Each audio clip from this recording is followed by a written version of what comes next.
then have the urban planning accordingly. But how to do that, how to translate it, and carrying capacity not in just in terms of land availability or water or sanitation, parking, geology as well as geomorphology as well. The Josimat very recent, that's the case in which highlights the issues that we have to, now we are running out of time because we have to clearly lay out which town has to sustain how much. And as we, and I think somebody was mentioning, Ragini was mentioning that, we are exceeding the national growth of urbanization. We will be, though the latest 22 data, census data is not available with us as of now of the city, but it would be well over 40%. And there are two of the designated notified town area. If we add to the peri-urban area, it will go much beyond that. So that's one thing which I feel, these are the issues and challenges will be deliberated here by the experts, and they will surely show us the light and guide us how to go about it. The second important issue is, our mainstay is tourism. That's the main economic driver of the state. But how to, reconcile the challenges caused by tourism. For example, I'll give you just one example. The footfalls in Char Dham. I used to be posted in Chamoli in 1991. We had hardly 30,000, 40,000 visitors in Badrinath at that point of time. And the figure that I have for, 2022, it is well over 4 million.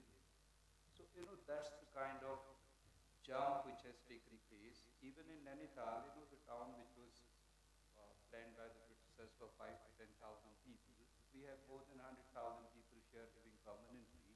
And every day, even today's figure, if you can find out from newspapers, 40,000 visitors have descended here. On peak days, it goes to 40 to 50,000.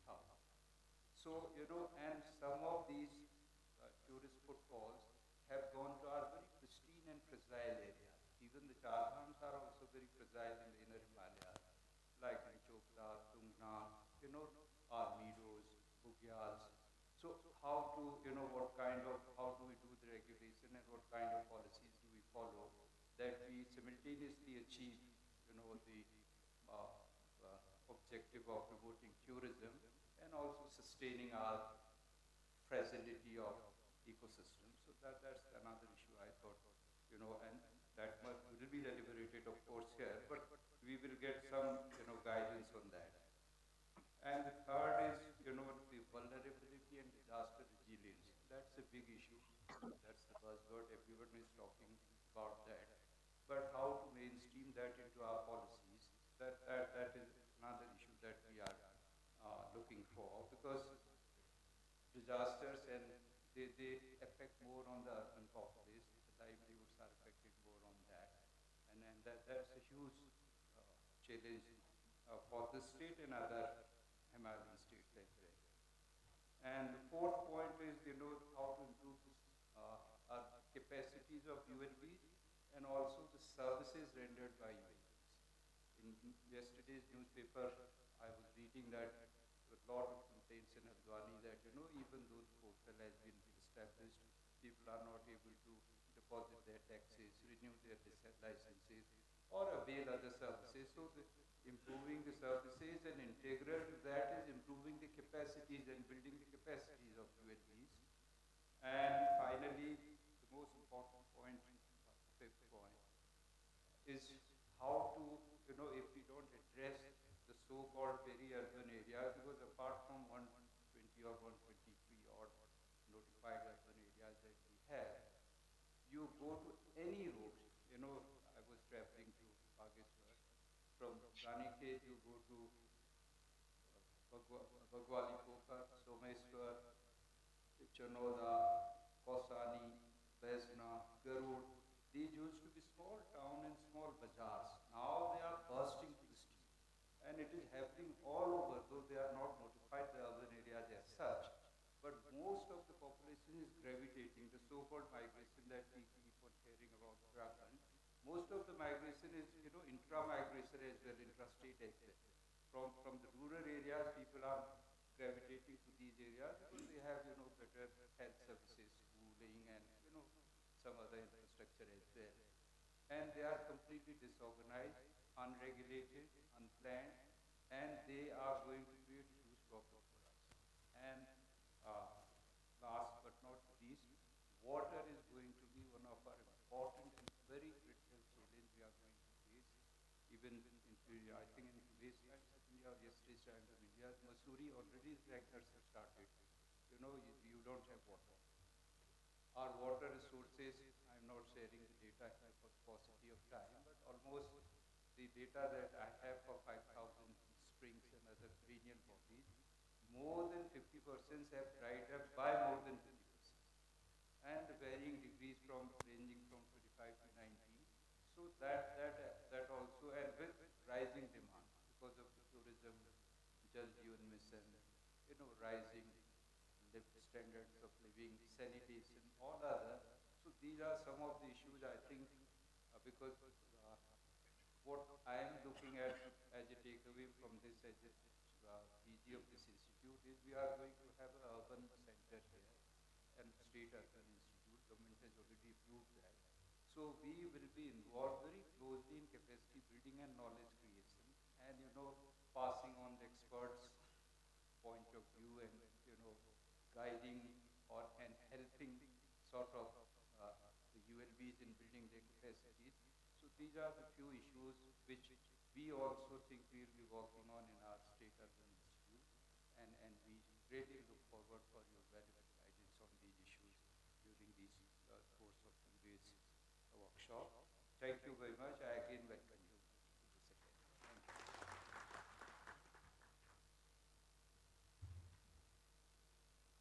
Thank you, sir, for the welcome remarks. In the series of welcome remarks, I would now like to invite Shri Keshav Verma, sir, Advisor, Urban Development Department, Uttarakhand, Chairman, High Level Committee. Sir.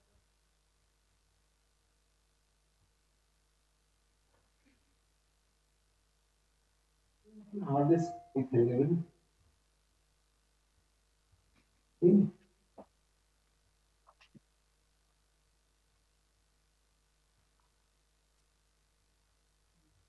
One of forward to moving. My talk has started. The top challenges I would like to welcome to Masuri. Thank you.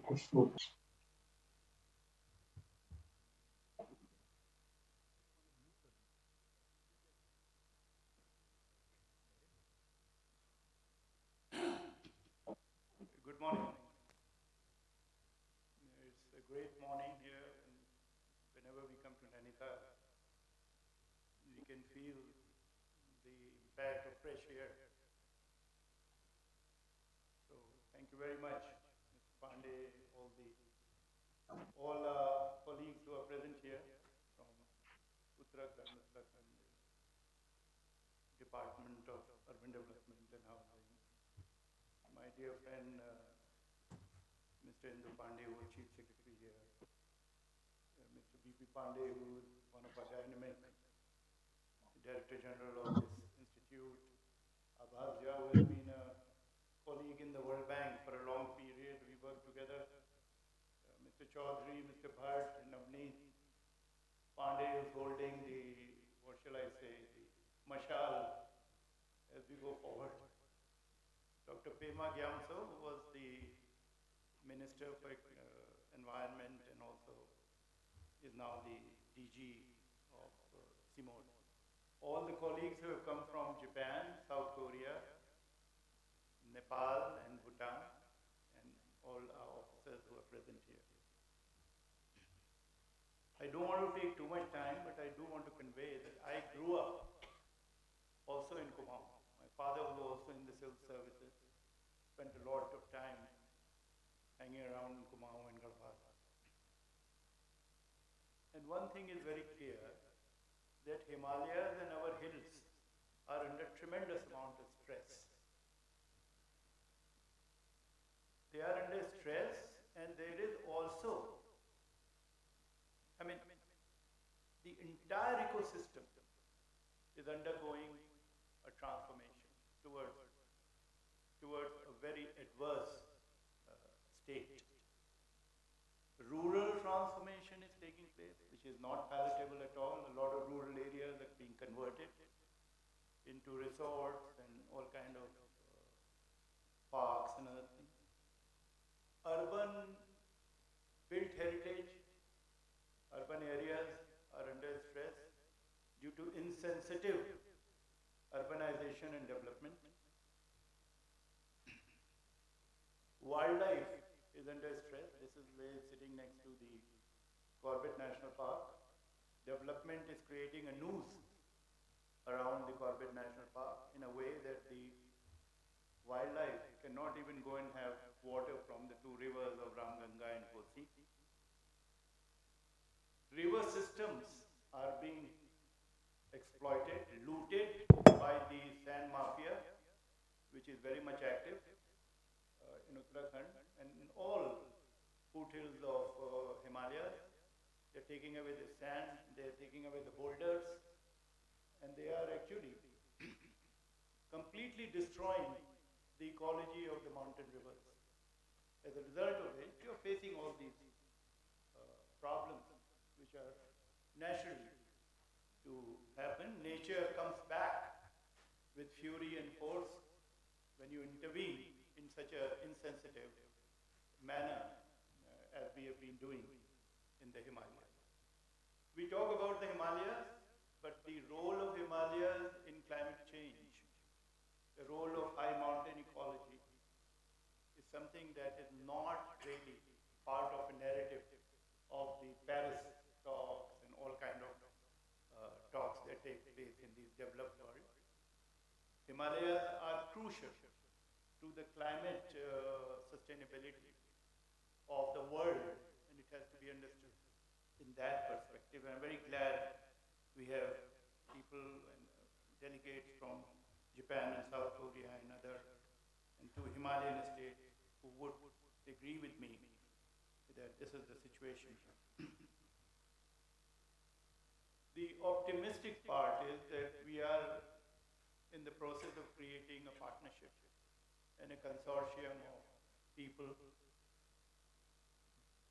whose heart and mind is in saving the Himalayas. So we have the World Bank present here. We have ISIMOD here. We have partners from the Tokyo Development Organization. We have other organizations from Nepal. I believe the Secretary and Bhutan Secretary are here. So it's a partnership, and we do want to ensure that the conversation that takes place here doesn't end here. It doesn't end tomorrow, and that we develop a mechanism for future implementation of the, the recommendations that we have. After having spoken in English, let me talk in Hindi a little. आप लोग सब यहाँ पर कुमाऊं के अफसरान बैठे हुए हैं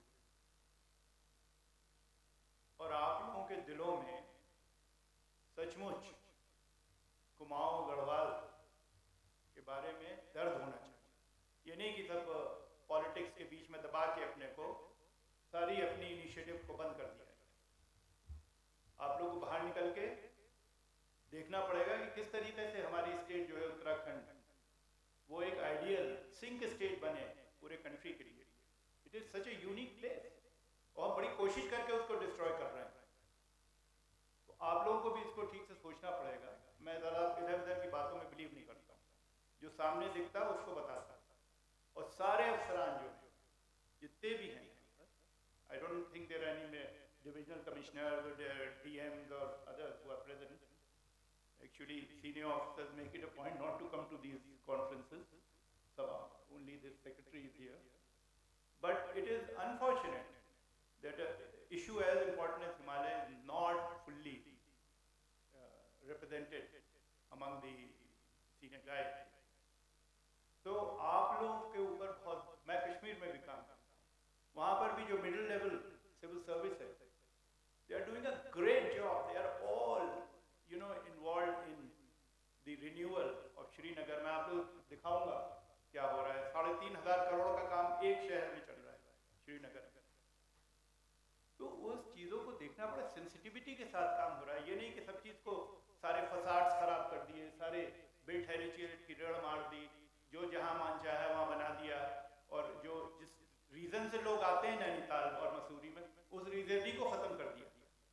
तो दिलों में दर्द रखिए अपने स्टेट के बारे में। Thank you very much.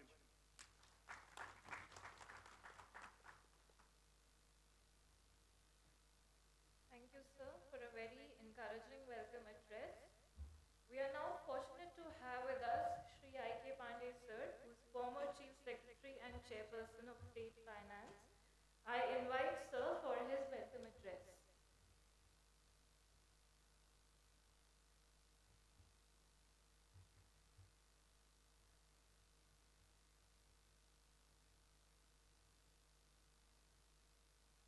Good morning to you all. My old friend, even before I joined service, Mr. Keshav Verma, dignitaries on the dais, dignified participants in this workshop. I have had the advantage of looking at the problem, or I would say the issues, from both sides. Once in administration, then in a quasi-governmental capacity as the chairperson of twice the chairperson of the State Finance Commissions, and while hosting the Central Finance Commissions, and now as a citizen. And I was born and brought up in this place, only in Nainital. So I've seen it, how the town has deteriorated over a period of time. Today we are talking in terms of smart cities. I think it's a chimera, because the cities which don't have even a decent shirt and trousers to wear, to clothe itself with, to talk of smart cities regarding those cities is a fraud from my point of view. We have to somehow, now it's going to be very difficult. Urban renewal is one of the most difficult things. So if we are talking in terms of cities which have deteriorated over the years for various reasons, some of the reasons have been highlighted here. All we have to now think of at the moment, it's a crisis management situation, how to arrest further deterioration before we think of some kind of a restitution, reformation, and some kind of after stopping it, try to bring it back to bring it back to its pristine glory is impossible. But what measures can be taken so that there is things, the business as usual is does not take place? We have some kind of a restoration, and it has to be done on an institutional basis. I mean, it is not an individual effort. There has to be some kind of an institutional framework, some kind of a statutory framework which already exists. If there are inadequacies in that framework, how can that be improved? These days we are primary, and we have to think locally. I mean, there's an approach which once an economist has suggested, triple L approach: learn, localize and lateralize. So we have to learn from the best practices. Mr. Verma mentioned about Kashmir. There could be other places. So what are the best practices? How far are they replicable in our conditions and our situations? Because each town in the state is unique in its own sense. There are towns like Nainital, Mussoorie, Haridwar, Rishikesh, which are tourist destinations. There are towns which are the transit points, where there's a seasonal traffic. One issue which was brought to light by Mr. Pandey was the carrying capacity. Now, since I have been an inhabitant of this place, 1971, the permanent population of the town was 22,000. We still don't have the data for 2021, the census data. It would be far exceeding 70,000 now. I mean, that's my guess, because 2011 it was close to 50,000 plus. So in this kind of a situation, coupled to that is the ever-increasing number of floating population. So these are issues which have no easy solutions. There are no simple solutions. It has to be enforcement coupled with an initiative out of the box thinking. These days we talk in terms of evidence-based policy planning rather than idea-based policy planning. We have the advantage over 20, 25 years. The state, there is a lot of data which has been generated, especially at the local level. So how to take advantage of that data? And then the second, one of the biggest problems which I think over the years has happened is the municipal bodies, the local urban bodies, politically also have suffered. And at the same time, the capacities have suffered. I think recently now some recruitment was done for the officials there. Otherwise, for the last 20 years, no officials had been recruited for the local bodies as their executives. So now, with the kind of people who have no background, who have had no training, who have had no exposure to new ideas, new initiatives, it is going to be almost impossible to work with that kind of a manpower for any urban planning. Edward Glaser had written a book, Triumph of the City, where he said that in the coming years, India and China, the kind of model they are going to follow, especially regarding urbanization and overall development, is going to have international, global implications, because if their carbon emission levels go up by 1 unit, that means more than $1 billion in absolute terms. So these are issues, the environmental issues, the cultural issues, the social issues, and the economic issues. And on top of that, the political issues have to be taken care of. Goran Haydn and Parag Moon had written a paper on development, on an international, they said the entire international discourse on development is undergoing a paradigmatic change.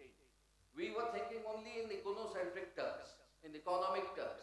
Today, we had all along neglected the political factor, the political economy. And that is the core of everything. You can't neglect a political economy in a democracy.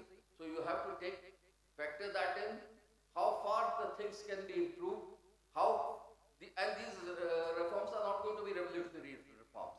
These are incremental reforms, but at some point of time, we have to recognize the need for institutional reforms, need for incremental reforms, and there's no other area other than urbanization.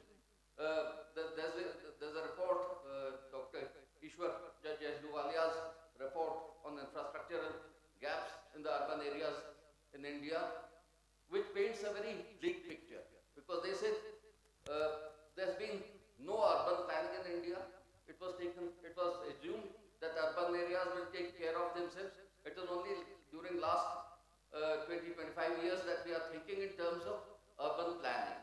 So urban planning has been absent. Waste disposal has not been taken care of. I mean, the basic services which the urban areas were supposed to provide.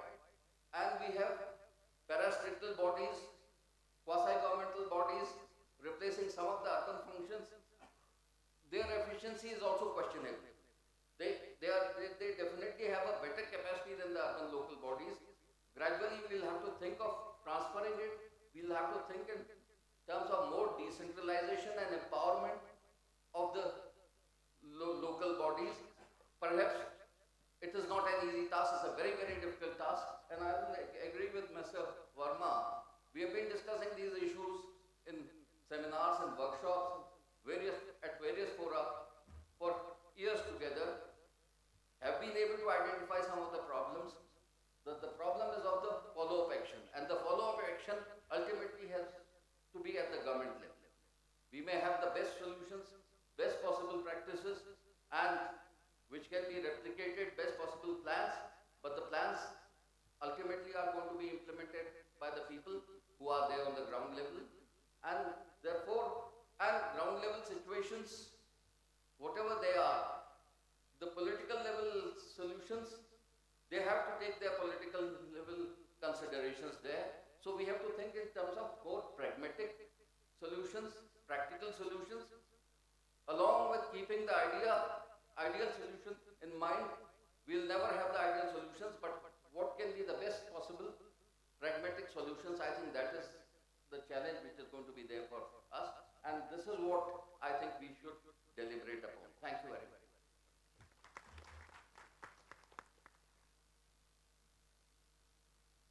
Thank you, sir. We are now very happy to have with us Shri Abhas Shah, Practice Manager, Climate Change and Disaster Risk Management, South Asia Region, the World Bank. Good morning, Namaskar. So when we arrived and we started climbing up into the hills yesterday afternoon, I felt such a deep sense of peace that I feel that in my previous life maybe I was part of Kumaon or Garhwal. So it's always a pleasure to come back to this beautiful part of India. I want to begin by really extending our gratitude and to Shri Keshav Verma ji and the High-Level Committee on Urbanization for inviting us to be part of this workshop and this process. We're very grateful and we are also very excited about this engagement. I want to thank Shri B.P. Pandey ji and his entire fantastic team of ATI Nainital for the wonderful job that they have done. And thank you to Shri I.K. Pandey and the government of Uttarakhand for your partnership. And of course, our good friend Dr. Pema Gyamcho, who's the Director General of ICIMOD, who's always been a partner with us on many of these initiatives. I want to recognize the support from the TDLC, from the Tokyo Development Learning Center. Dr. Maitri Das, who was till recently heading this, was a great support for us, and of course Haruka is here. So big thanks to you and to the TDLC team. I also want to recognize all the colleagues who have come from Japan and South Korea. Thank you for being here, a part of this workshop. And of course, last but not least, I want to thank my World Bank team. Fantastic job. Thank you to all. There are too many to recognize here, but I just want to acknowledge the great job you have done. So I think we are in for a very interesting discussion over the next 2 days.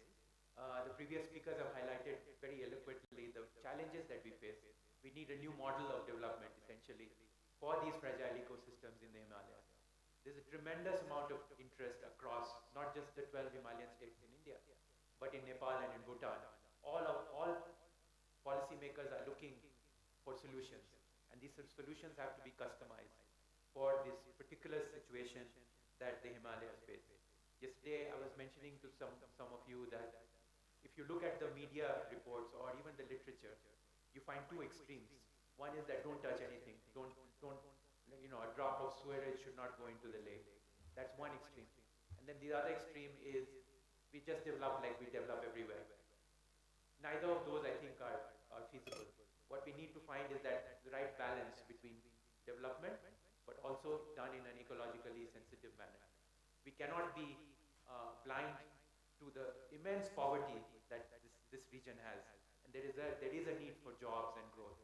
So how do we do that in an ecologically sensitive manner? There's lots of learning, as Keshav Verma ji mentioned, lots of exciting things happening across the country, but also in Nepal and Bhutan, which we'll hear from, and of course from our colleagues from Japan and Korea. So, as Shri I.K. Pandey ji said, let's learn and then let's localize and adapt to these lessons to the development of this beautiful area that we all love. So with that, let me again extend a warm welcome to you and thank you again.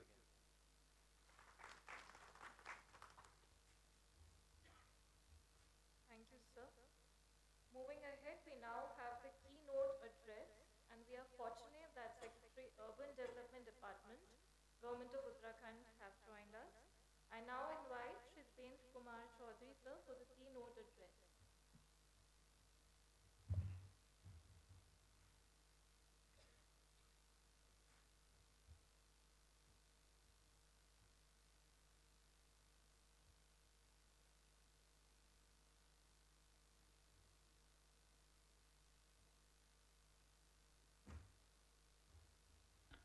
Namaskar. I, on behalf of the Government of Uttarakhand, Department of Urban Development, convey my special thanks to Mr. Keshav Verma, the Chairman, High Power Committee on Urban Planning, MOHUA, for organizing a 2 days conclave on urbanization and development in fragile mountain.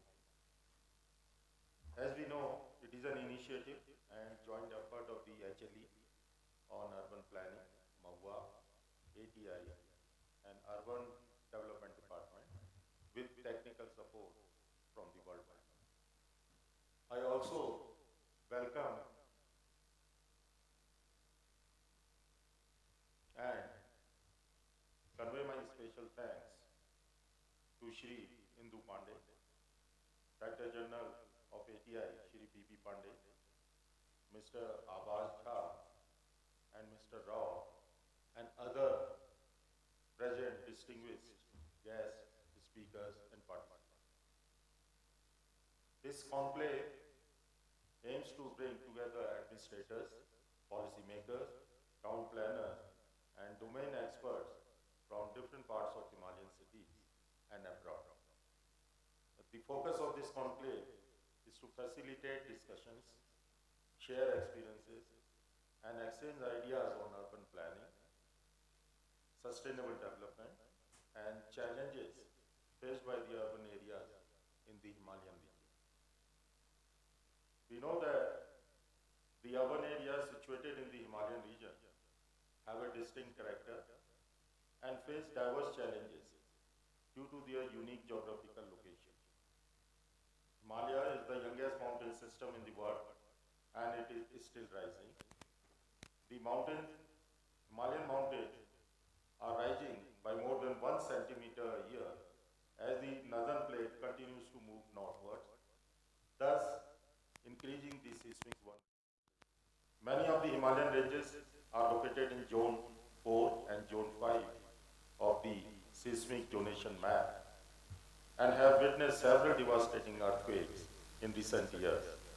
These tectonic features make Himalaya geographically unstable, environmentally fragile, even without human interference of the scale seen now. As a result of land mass movement such as creeping, upliftment, fracturing, faulting, and landslides is commonly seen in the region. Uttarakhand is the most rapidly urbanizing Himalayan state, both in terms of population and the number of towns.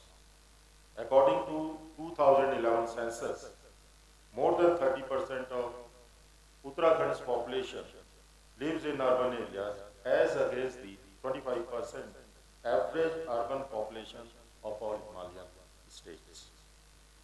The Himalayan region is witnessing rapid urbanization due to increasing trends of rural out-migration, improved road connectivity, and phenomenal growth of domestic tourism. Besides this, the climate change and the climate change-induced natural disasters are compelling people to migrate from rural areas to urban settlement in all hilly regions. People are also moving in search of jobs and better amenities like health and education. Unfortunately, this whole process of urbanization is unplanned, unregulated, and unsystematic. Urban encroachment into forest lands, disruption of natural drainage, and the cutting and deep excavations on hill slopes to erect buildings and infrastructure have increased the frequency of landslides to dramatic proportions in Uttarakhand. Building codes and bylaws are violated in almost all the Himalayan towns. Building safety is not considered an important issue. Although the Uttarakhand state government has taken several initiatives to improve the urban structure and to provide basic urban amenities like water supply, sewerage, waste management, sanitation, street light, urban reform, etc. But the state still faces many challenges. It is a fact that the urban growth cannot be stopped in the Himalayan region, but it can be made more sustainable by following some of the following measures like carrying out a comprehensive environment impact assessment of all urban areas, conducting a risk zone mapping of all towns, evolving and implementing a comprehensive urban land use policy that considers the carrying capacity of the natural ecosystem and making mandatory to include disaster risk reduction and climatic change adoption in all urban development plans. In the end, I do hope that in this 2 days conclave, we would be able to discuss, suggest, and design some strategies for sustainable development for the Himalayan towns. Thank you very much.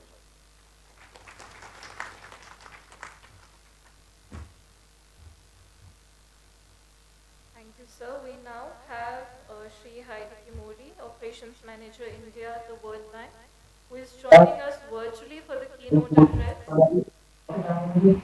Sir, kindly comments. Thank you.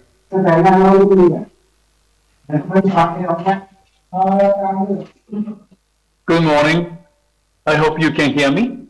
Thank you. Mr. Varma, Mr. Pandey, Mr. Chaudhary, Dr. Kamso, and esteemed dignitaries and experts from Japan, Korea, Nepal, and Bhutan, and also officials from cities and Department of State of India, and members of the audience. Good morning. I am delighted to join all of you online in this critical conclave on urbanization and development in mountainous ecosystems. I know that I don't need to tell you this audience the importance of the Himalayan ecosystem. This is, after all, the third pole. The Himalayan glaciers are life-giving. They feed so many of Asia's rivers and sustain the livelihood of millions of people living here and downstream. But we also know the Himalayas are young and vulnerable mountain range. Science has underscored the vulnerability to climate impact. What adds to this vulnerability is that Himalayan region is rapidly urbanizing. In fact, the Himalayan cities are facing immense pressure. So what will we, the guardians of the natural heritage for future generations, do? What actions are we going to take to conserve it? I would like to leave 3 thoughts with you. First, we need to plan for, invest in, and manage our infrastructure and growth in the Himalayas in a manner suitable to its ecology, geography, and carrying capacity. We cannot apply the models used for cities' growth centers in plains. There is a growing recognition about acceptance of this fact. We now need to put this into practice by updating our policies, planning, and management of towns and cities. Number 2, we need to proactive policies and planning for the Himalayan cities and towns. There is a lot of focus on natural disasters and recovery and reconstruction activities post this. While this is extremely important, we need to move much further than this. We need to plan and develop as a matter of practice, keeping in mind the unique context and characteristics of the Himalayas. Such cities and regions should have area-specific guidelines and plans for building bylaws.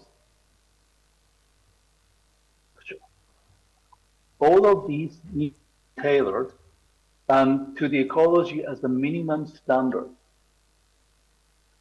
Number 3, the cities and towns in the Himalayas are entwined by nature, by rivers, mountains, and valleys.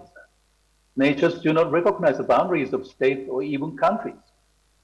It is very encouraging to see that this conclave includes not only all the northern states of India, but also countries of Bhutan and Nepal. They are an integral part of Himalayan family. So we must strive to work together, connect and learn from each other. We need a vision for building green, resilient, and inclusive cities for the Himalayas. We must collaborate and coordinate our efforts to build resilience across regions. This reality is being recognized today, but unfortunately, we are facing racing against time. We need to move fast. Your presence at this conclave is so encouraging. This is a timely opportunity to discuss these issues in depth and together come up with solutions to meet our urbanization challenges. I thank the government of Uttarakhand and the high-level committee for taking this important initiative. And I thank all the speakers and participants for being here. I wish you all the best. I look forward to hearing about the outcomes and recommendations from this conclave. But if we take the right steps today, we can ensure that the Himalayan cities remain vibrant and sustainable for future generations. I look forward to the World Bank being a vital partner with all the Himalayan states and cities in building a safe and resilient future for all of us. Thank you very much.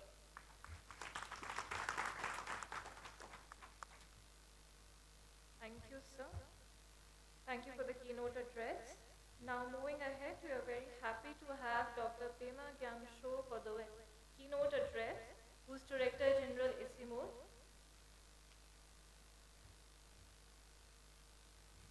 Thank you very much. Distinguished dignitaries on the dais, particularly I'm happy to note that my good friend Dr. Keshav Verma is here, and along with him, all the very important officials from the government of Uttarakhand and also from the federal government. I'm very happy to be here representing ISIMO, the International Center for Integrated Mountain Development. Now, the keynote speakers, both the Secretary and Mr. Mori has highlighted the importance of the Hindu-Kush Himalayas, the fragility, the vulnerability, the inaccessibility, all these aspects of the Himalayan region. So ISIMO is your organization, the Organization for Mountains. It is an international organization, but dedicated to the mountains, including all the mountain states of India. I'm very happy to be here in this beautiful city of Nainital to see the beauty of mountains, the mountain culture, and mountain environment. But as we all know, that things are happening right in front of our eyes, not just because of climate change, but because of our own magnitude. So I think it is very important for us to recognize that mountains are very, very sensitive.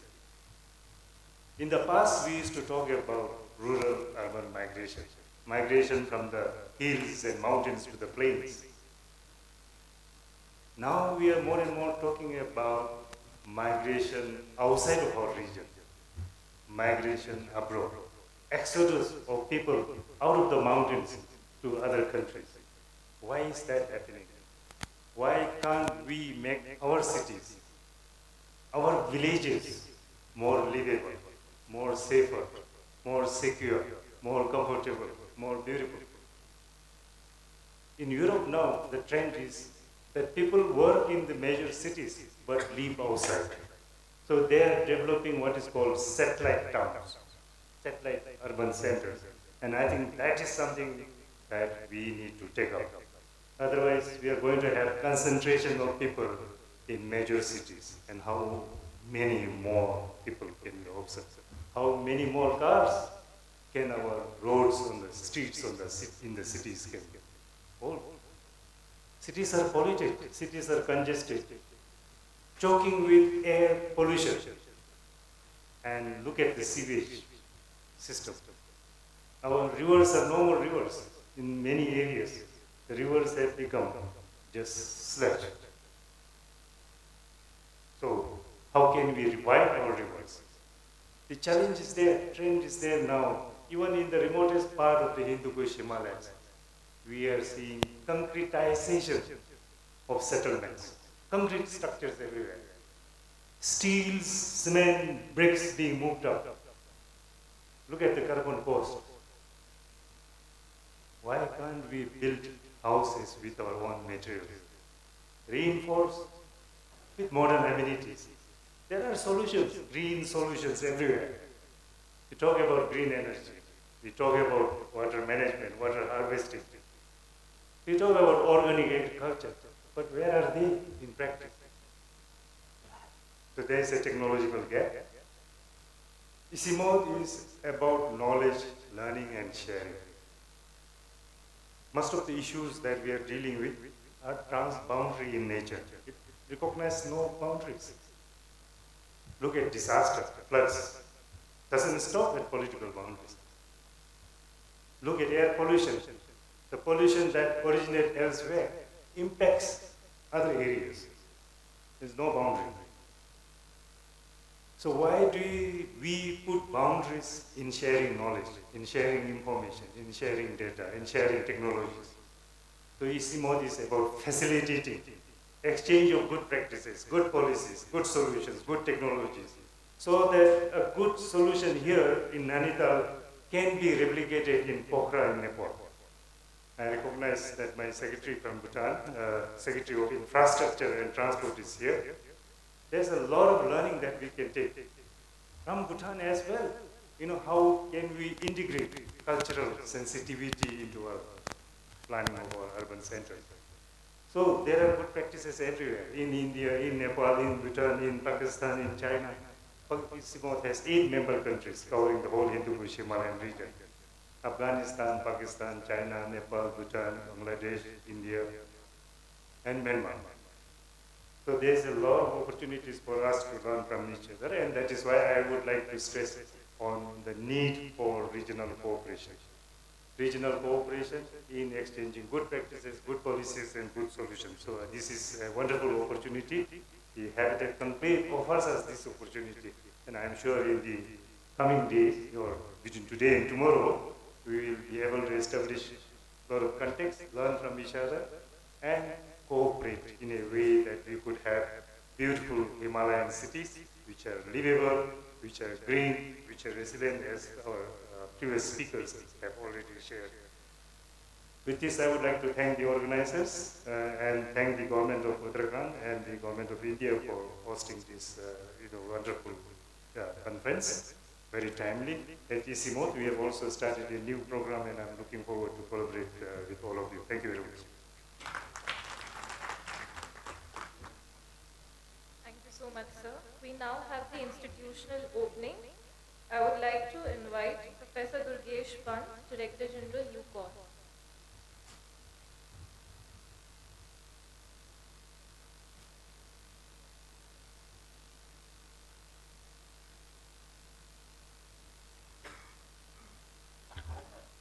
Good morning to you all, and it's been a huge opportunity to be in the midst of this galaxy of experts, those who have spent years and years and decades altogether in planning, in governance, in administration, and scientific endeavors, so on and so forth. So, Shri B.P. Pandey ji, Shri Keshav Verma ji, I.P. Pandey sir, Jha Sahab, Secretary Chaudhary ji, and my good friend Navneet Pandey ji for giving me this opportunity. He invited me to this conclave. Mr. Modi and Dr. Pema, so wonderfully you explained everything. In fact, technology and the kind of collaboration, the kind of cooperation and coordination is required at this level. That is most, that got to be there, especially at institutional level. And our authorities from World Bank and our friends from Korea, Japan, Bhutan, Nepal, and all the galaxy of experts from India and other institutions. See, because it has already been deliberated about the kind of need which is there. Urbanization we know for certain. I joined Kumaon University way back in 88, 89, and as a computer science lecturer, I came from NIC and came to Nainital just to see the beauty, the kind of tranquility, the serenity of the place. And 34 years down the line, I could see. So there is the kind of urbanization, the kind of floating population which is there. So the impact it can have over the years. But what I can find out between the lines, I can read it. Deliberations of all the experts. Circularity and circular economy, possibly, especially at this urban department budgetary level, if at all we can have circularity of budget, maybe natural resources, maybe the kind of reusing, maybe kind of redesigning, maybe kind of repurposing, if it all could be done, not only in terms of sewage, in terms of waste management, in terms of pollution. So this is number one, because I got to be brief. So circularity at this level, we can have a pilot, we have these institutions around. So we can have number one is this. Second one is what was happening 25 years back, 35 years back, it was different. Now in the midst of this third millennium and third decade of 21st century, we have technologies with us. Not only for this chat GPT, for where we are talking in terms of moratorium of technologies, but we can of course use AI, we can use ML, we can use quantum, we can use material science, we can use nanotechnologies, nano sprinkling, so on and so forth. N number of technologies are there. GIS, remote sensing, these are the things of the past, so we can do wonders with all these technologies.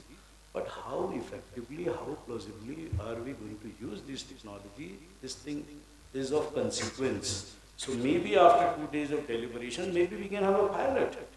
With regard to number of piloting of this circular based, this economic model for a particular city, maybe for Nainital, maybe for Masuji, maybe for a smaller township, we can have that. How can we do that?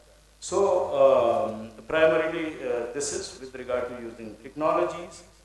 It can be also with regard to water, the kind of these depletion of water resources there, the kind of water bodies are there. It's a very, very serious issue. So no city, no civilization in fact can survive without having water. So that is again this thing is of prime importance. 4 verticals that I was just pondering, 4 verticals primarily everybody was referring to. Waste management happens to be something very important, and all these countries, wherever we go, the kind of incinerators you are using, green buildings, this thing of importance. Sri Indu Pandiji was referring to smart township, this one. So this smart is very unsmart most of the time when we don't use it appropriately. So that is again something very important, geography of a particular place, wherever you are, the kind of settlements you have. So again, that brackets encapsulates everything. Architecture, culture. I was pretty happy seeing the kind of architecture the local administration put in out here. So it's good. So whatever the carrying capacity of the place is, you need to have respect for that, and the culture, the ethos, the kind of sensitivity a place has, that got to be maintained. So it is again this thing, and we have seen it all around, all across. So it is there. You are referring to satellite townships. So that is something very important. Government of India is also coming up with these satellite townships, because ultimately it got to expand what was there 35 years, 50 years back. It can no longer be there. People will come, people will leave, but ultimately this got to expand, this got to swell. So we need to have these satellite townships. Yes, all our experts, they have put in decades and decades of experience altogether, but we need newer technology, newer ideas, newer mindset too. And from theory, we just got to put in, this hands-on. This hands-on is very important. If at all we could do something of consequence, so that will serve the purpose, and that will definitely pave the way towards a better understanding, especially in fragile Himalayas. Not only Himalayas, but there are mountain ranges everywhere. So whenever we look around, we have Alps, we have Andes, we have rocky ranges. So we have a whole lot of, so all around, so these mountains have typical issues, typical ethos, typical sensitivity. So we need to have all of that. At UCOST, this Uttarakhand Science Technology Council, we are taking up these ones, especially people related, how can we reach out to people. So that is of course there at institutional level, whatever cooperation, coordination, consortium with this CMO to all these institutions of repute.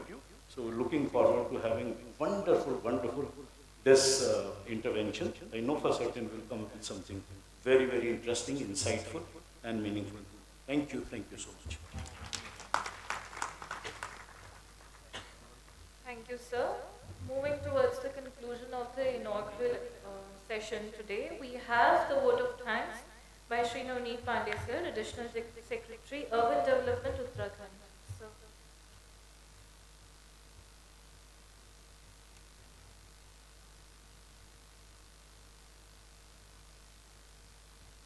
4 nations, 5 Indian states, 30 Himalayan cities, 140 participants, MOA, NITI, World Bank, ECMOD, NIUA, WADIA, SPA, ICAR, and about 8 departments from Government of Uttarakhand.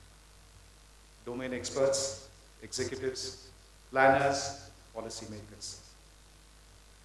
After a lot of lashing from the chief whip, none other than Keshav Verma sir, it's finally happened. A 2-day conclave on urbanization and development in fragile mountain ecosystems in Nainital. We look forward to the workshop to ask ourselves 3 or 4 questions. Is the current model of urban development sustainable, particularly in the light of the vulnerabilities we face from the natural disasters? If not, can we make any immediate course corrections? And quite obviously, we need to rethink our development model in the long term. We use this conclave as an opportunity to share the knowledge, the best practices, and the use of technology in our way forward. I would like to thank and sincerely thank all the organizers and the participants for the response that you have given to all of us. I wish this conclave all success and extend a special thanks to the Uttarakhand Academy of Administration for helping Government of Uttarakhand organize this event. Thank you.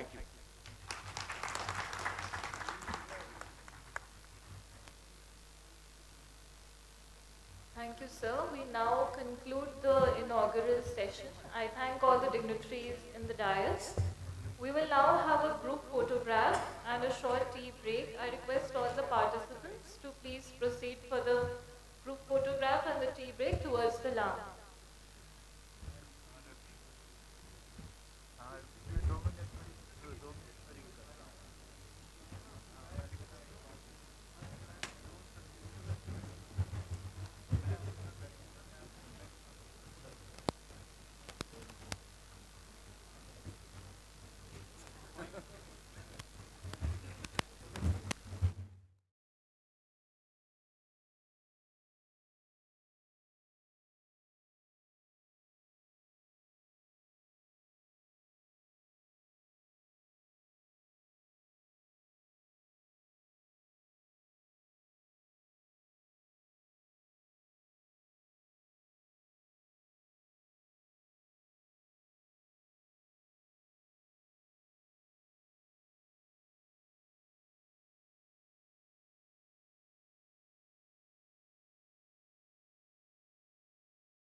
जो browser है उसमें slido.com में जाएंगे please.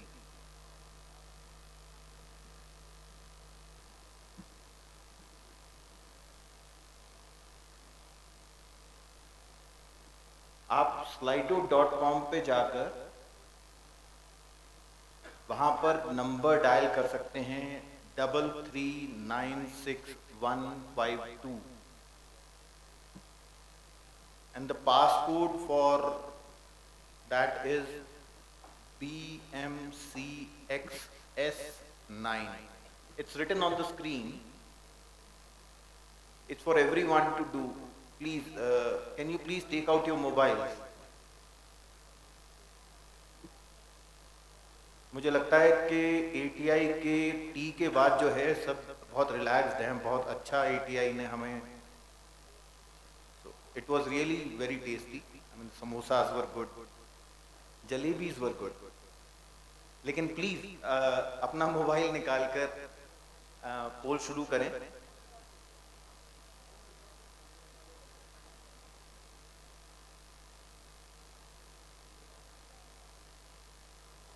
We are almost 100 people and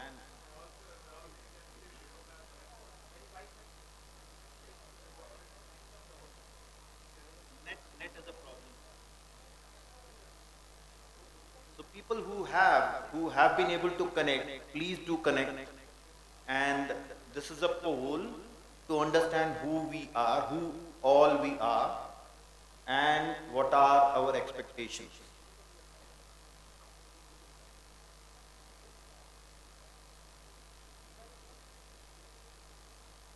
Please take out your mobile.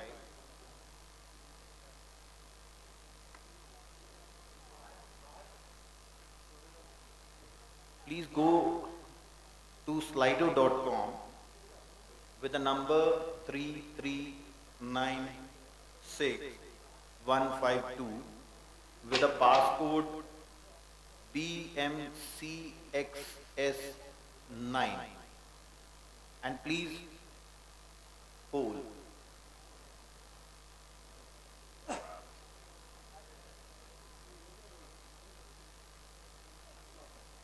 So there are 5 questions on the poll.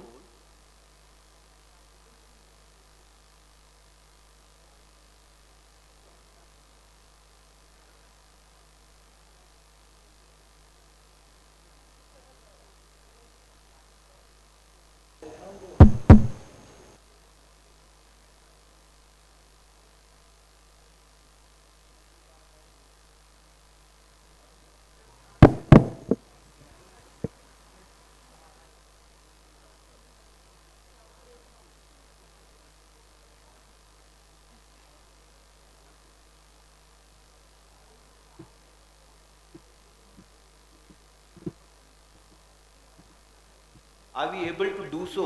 और क्या आप mobile से connect कर पा रहे हैं? Yes, yes. Thank you so much. Please, there are 5 questions. Please do answer.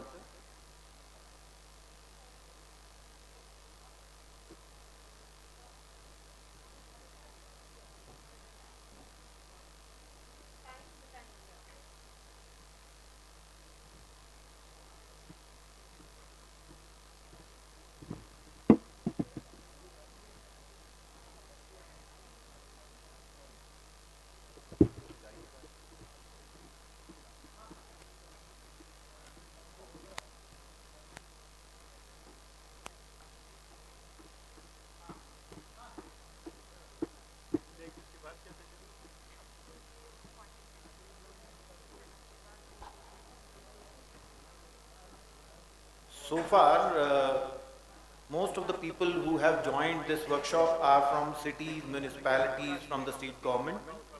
About 65%. UN and World Bank represent 16% of the participants here. The technical experts are around 11 and people from central government are about 8%. There are still people responding and the state government stake is increasing. Interestingly, most of the people think that tourism in hilly areas is the biggest. Oh, sorry. How will you define your city as? So most of the people here are from define their city as tourist attraction, and 36% as admin belong to admin. The key concern is rapid urbanization for most of the people, and the second is traffic, public transport is the second biggest problem. Everybody wants to know what is innovative technologies are there, tools to improve urban planning, and second biggest issue for people is environmental impact and disaster management. Very interesting. So we can yes, sir.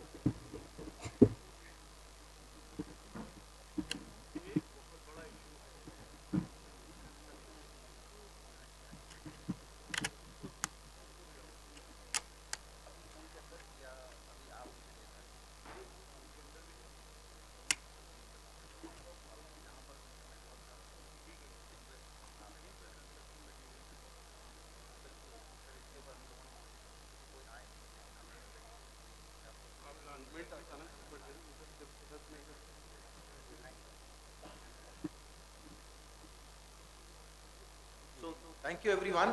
So we are closing the poll now. Thank you for polling, and request whosoever is holding your phones, please put your phones on silent mode. Thank you. I request.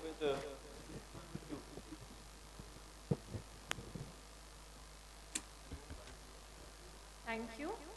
We will now be beginning with the technical sessions. Session 1 is context setting. The objective of the session is to set the context and the current state of play in urbanization in the participating cities, while exploring the challenges faced, solutions expected, and relevant state central initiatives taken. For this session, on the chair I would like to welcome Shri Kesha Verma Sir, who is Chairperson HLC Ministry of Housing and Urban Affairs, and in the co-chair we have Dr. Pema Gyamsho, Director General, ISIMOT. May I now invite the speakers of this session to the stage. Ms. Anshika Gupta, Specialist Urban Development Niti Aayog, Mr. Ashok Kumar Pandey, Additional Director Urban Development Directorate, Uttarakhand, Dr. Girish Chandra Joshi, Uttarakhand State Disaster Management Authority. We also have presentations by selected cities. I invite Shri Sameer Rai from Sikkim, who is the Joint Chief Town Planner, Shri Pankaj Upadhyay, Secretary District Development Authority Nainital, Shri Jitendra Verma, SDM Kedarnath. All the speakers are requested to please take their seats on the dais.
Sir, since all the speakers are seated, we would now request the chair to please commence the session.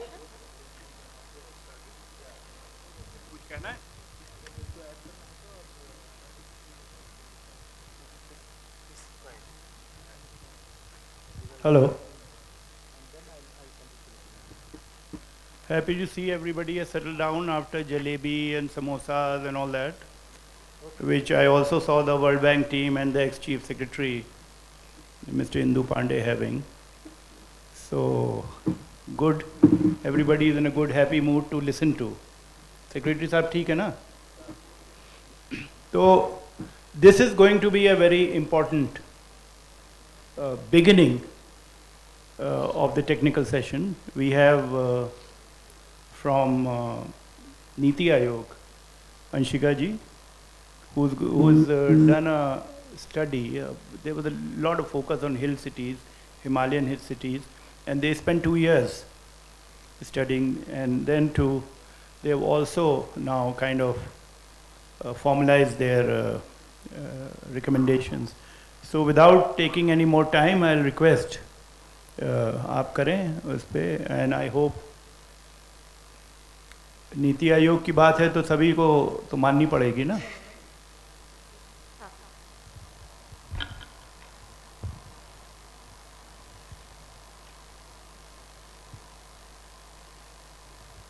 थोड़ा सा इसको बड़ा करें, दूर से दिख जाए ऐसा.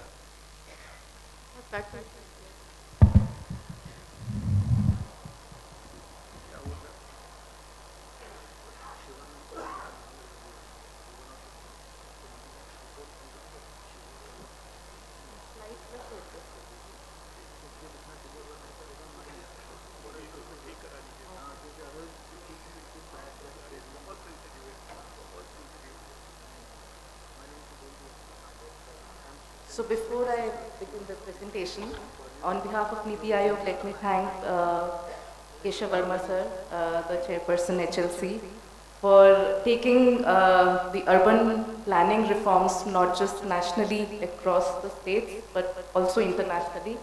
And as our co-chair had raised in his keynote address, that Himalayas are not just state-specific or country-specific issue. It is a transboundary issue, and that's why we all need to discuss together and take the learnings from each other. And as of now, as Keshav Verma sir has already mentioned, so in 2021, Niti Aayog had constituted a multidisciplinary committee on planning an architectural framework for hilly regions. And we are also fortunate to have its chairperson, Dr. Rao, who was former director at SPA Delhi and still a professor at SPA Delhi. And we conducted a lot of intense discussions on the issue, a lot of research on this issue, not just Indian Himalayan region, but across pan-India, because we are very rich with a lot of hilly regions. And then we also conducted a lot of stakeholder consultations. We are still working on the framework, which is expected in mid of this year to come out. And before that, it will go through other several rounds of discussions with a lot of planners at the state levels. Here, to begin my presentation, let us just look at this photograph for a minute. A family of 4 people, they have come from, I don't know which part of the country, and they're just looking at the hill because they have come as a tourist, but what are they able to see? It's just a hill of concrete. So the serenity, what we are losing in the name of tourism is the core asset of the hills, which is actually attracting tourism. Any guess which city it is? There we are. How many more we need like this? If we continue with the same manner, and if we continue the untamed market to dictate how urban development has to go forward, and just listen to the Western theories, then this is what we'll end up with.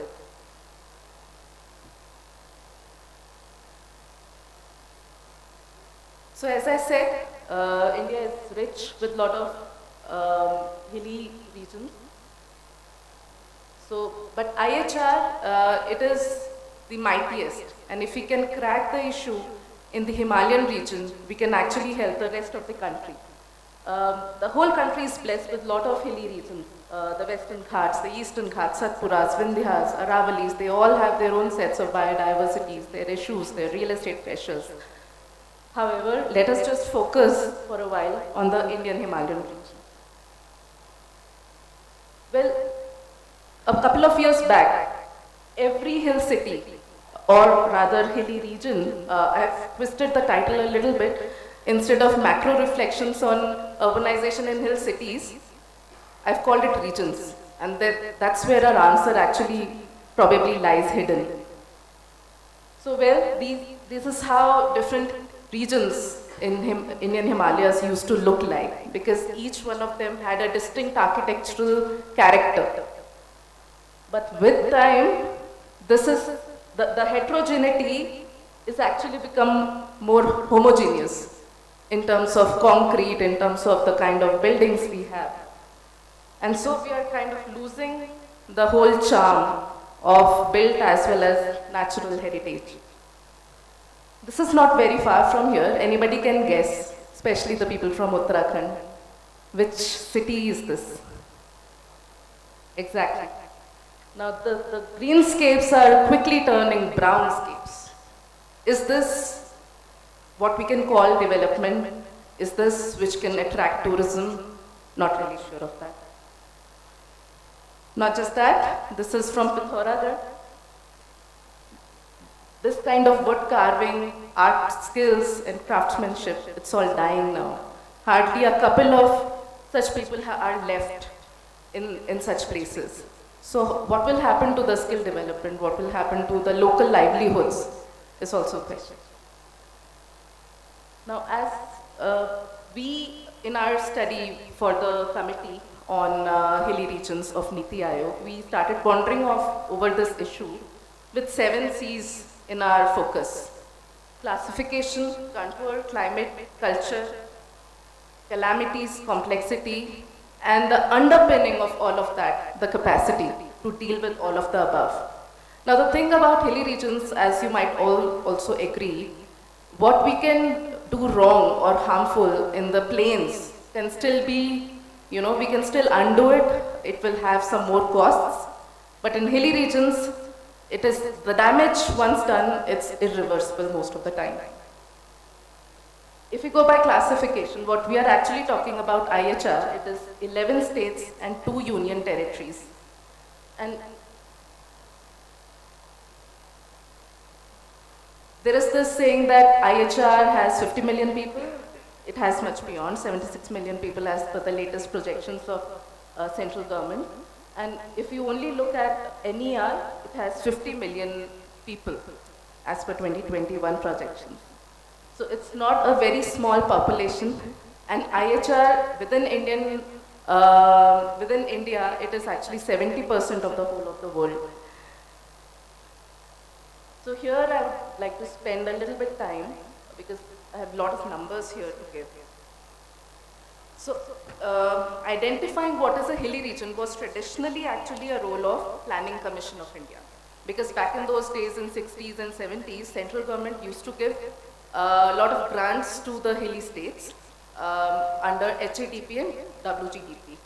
However, with time, and there were a lot of committees also established then to identify what is hill and what is not hill. Unfortunately, as of today, we don't have, like, Niti Aayog is not the place who gives definitions of what is hills and what is not hills in the country. It has been left after 2016 to the states. The National Building Code defines that a hill city or a hill can be considered if a terrain has 30% or above, 30-degree or above slope, or it has 600 meters elevation or above.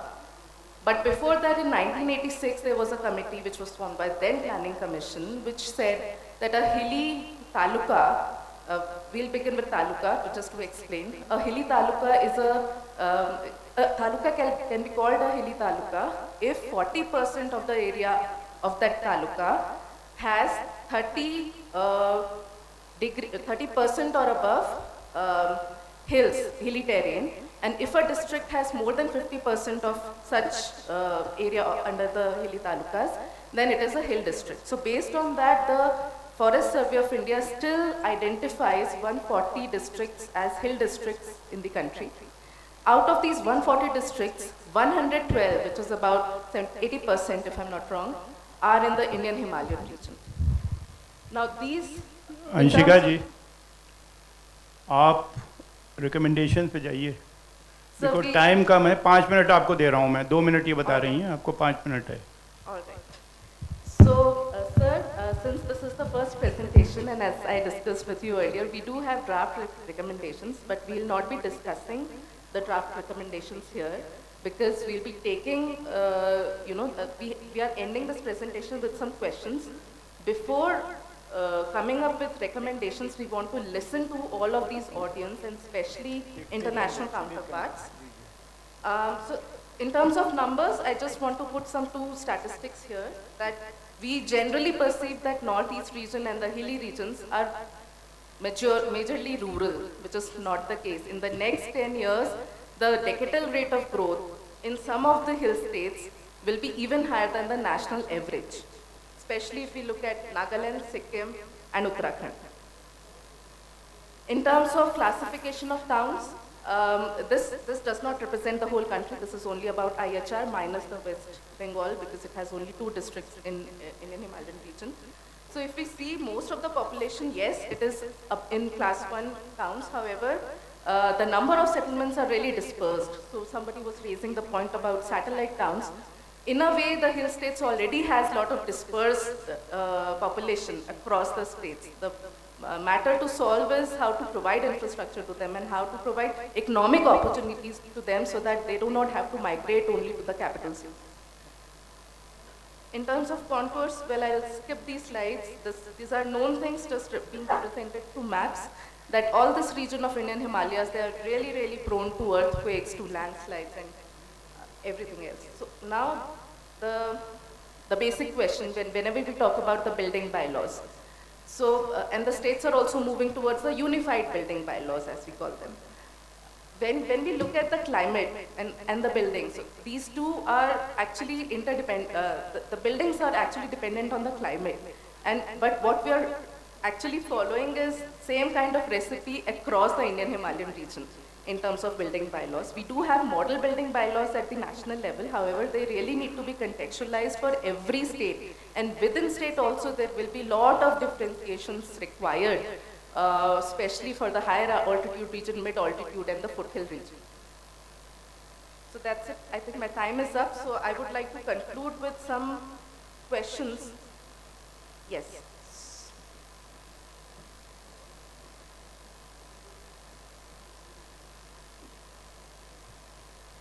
So we cannot have one prescription for building bylaws. We have to just make peace with this, that every state need to really contextualize and go beyond the model building bylaws of the center. We need to look at carrying capacity as a positive constraint, not a negative constraint to the cities. The issues have to be resolved not just at the back end in the planning, but also at the front end in terms of execution of these cities' planning. But the lack of human resources will lead only to the suboptimal and or no results. And therefore, what we need to do is we need to zoom out, zoom in, and also find a new path. Now, whatever I need, I call zoom out. Sir was raising the issue of EIA for the cities. Well, there's also a tool, World Bank colleagues are here, which is called the Strategic Environment Assessment, which has been followed in many countries. In India, it's not a mainstream tool. Sir, it is beyond, it is to assimilate the overall impact of all the projects within the city. EIA is always project-based, but SEA is cumulative. So for the macro development policies, that is one tool which the state can think of or look at, because the decisions have to be pragmatic. You have to think of all the sectors, also the political economy, the industries, the tourism, the transport.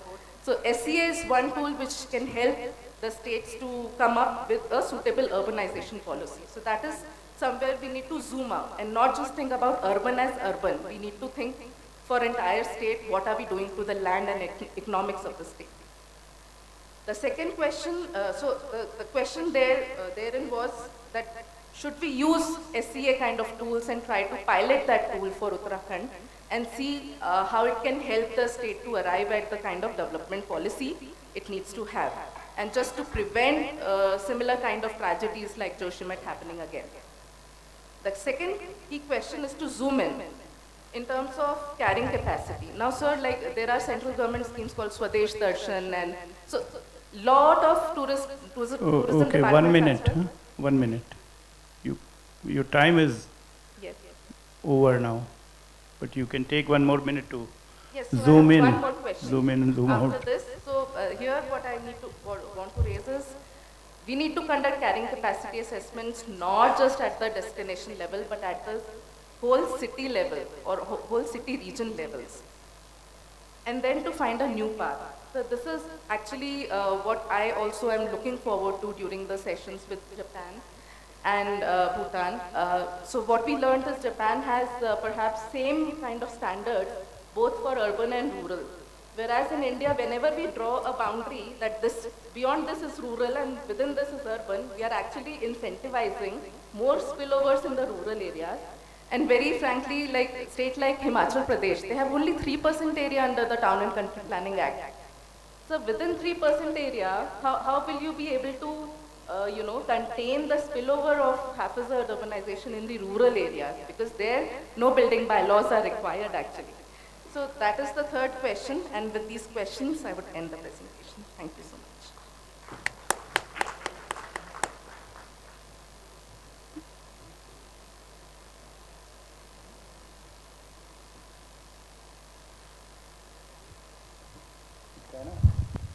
So you have raised some very interesting issues, and I think even for the high-level committee, these are very good recommendations. Actually, we are using a lot of your HR inputs in our recommendations.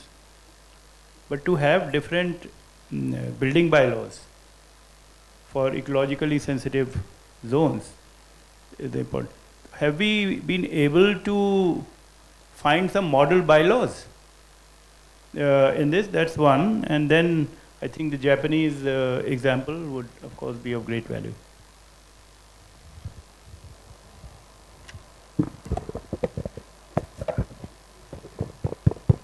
Sir, actually we deliberated upon the building bylaws of Bhutan as well, because it's very similar in terms of Himalayan context. We also deliberated upon the building bylaws in Switzerland. What we could conclude is one set of building bylaws or one model. So there cannot be a single model for entire country called India, especially the IHR, because that's the reason I was showing so many maps of diversity in terms of slopes, in terms of climate, because all they will dictate how buildings should be made. So our suggestion in terms of the committee of Niti Aayog, we are coming up with a very scientific methodology that whatever building bylaws you want to, at the state level, you want to contextualize, then this can be the methodology. How you can scientifically bring, because as of now, we don't have such methodology in place. So most of the decisions are mainly ad hoc or based on the prior experience of the decision makers. So once you have something very scientific in place, you can actually have some logic to whatever numbers of FAR or building heights you are giving.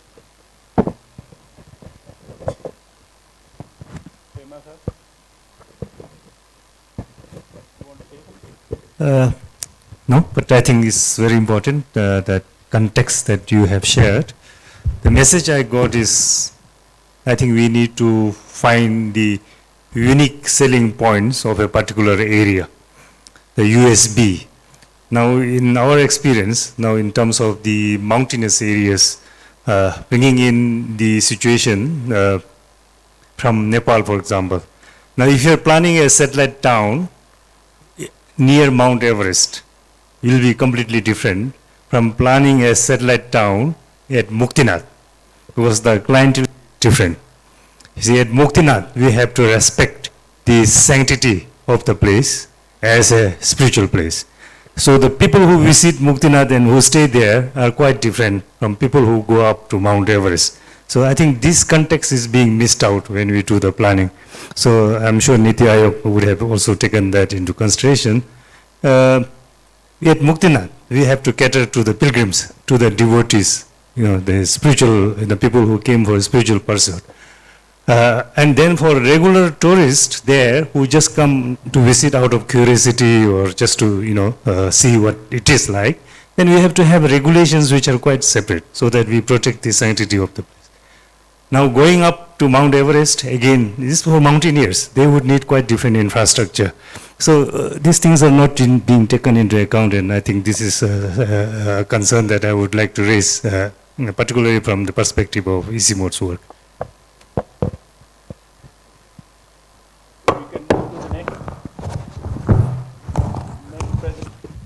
We can get to the next presentation, please.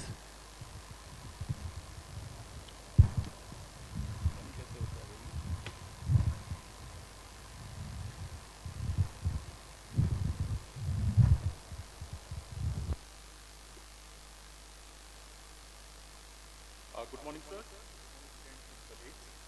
Before I proceed to my topic, can I contribute something in the topic discussed by Madam? Like in the state of Uttarakhand, we are having one scheme for the housing, that is Pradhan Mantri Awas Yojana. And I was going through one of the papers circulated by Keshav Verma sir on the group, that is about the moving from concrete housing to wood-based frame structure.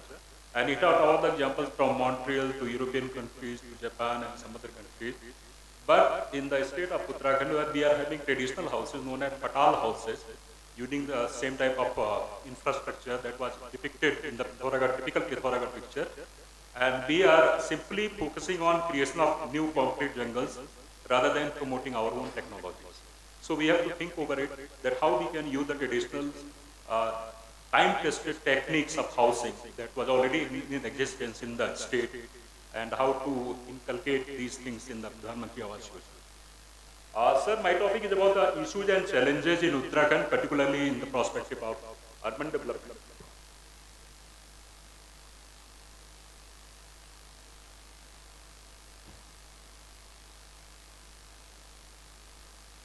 So Uttarakhand is one of the states placed in the northern region of India, having its international boundaries with China and Nepal, and its boundaries with Himachal Pradesh and Uttar Pradesh. So typically the tourism started way back in Uttarakhand when the first math was created by Adi Shankaracharya way back in 800 AD. Since then we have the tourists around here. Now with the increased transportation, IC activities and promotional policies of the government, we are having more and more tourists coming in our state. So managing our traditional structure, managing our traditional city based on the carrying capacity of the city is definitely a challenge for us. Broadly, the state of Uttarakhand can be divided in 3 zones. Zone 1 is in the higher Himalayas, where we are having sparse local population. High pilgrim influx is there, extreme climatic conditions, ecologically sensitive zone, as we discussed in the opening session, seismic zone 5 almost is located there. So we are having different type of, these should follow the different type of strategies for the hilly terrain that is situated in the zone 1. And if we talk about the zone 2, it's moderately populated. Reserve forest, wildlife sanctuaries are placed here. It is ecologically sensitive zone, so we are having a number of restrictions in the form of NGT coming in. Forest regulations are almost around there. Seismic zone 4 and 5 is there. And simultaneously we are having tourist destinations like Mussoorie, Nainital and Ranikhet in these areas. So for zone 2 we have to follow a different set of strategies.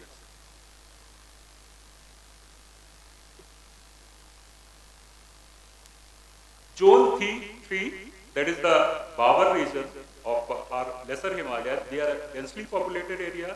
The rapid urbanization and industrialization having here, we are having plain terrains here, and high intra-state migration from the Zone 2 as well as migration from the neighboring UP is in these areas, particularly in Haridwar, Udham Singh Nagar and Dehradun.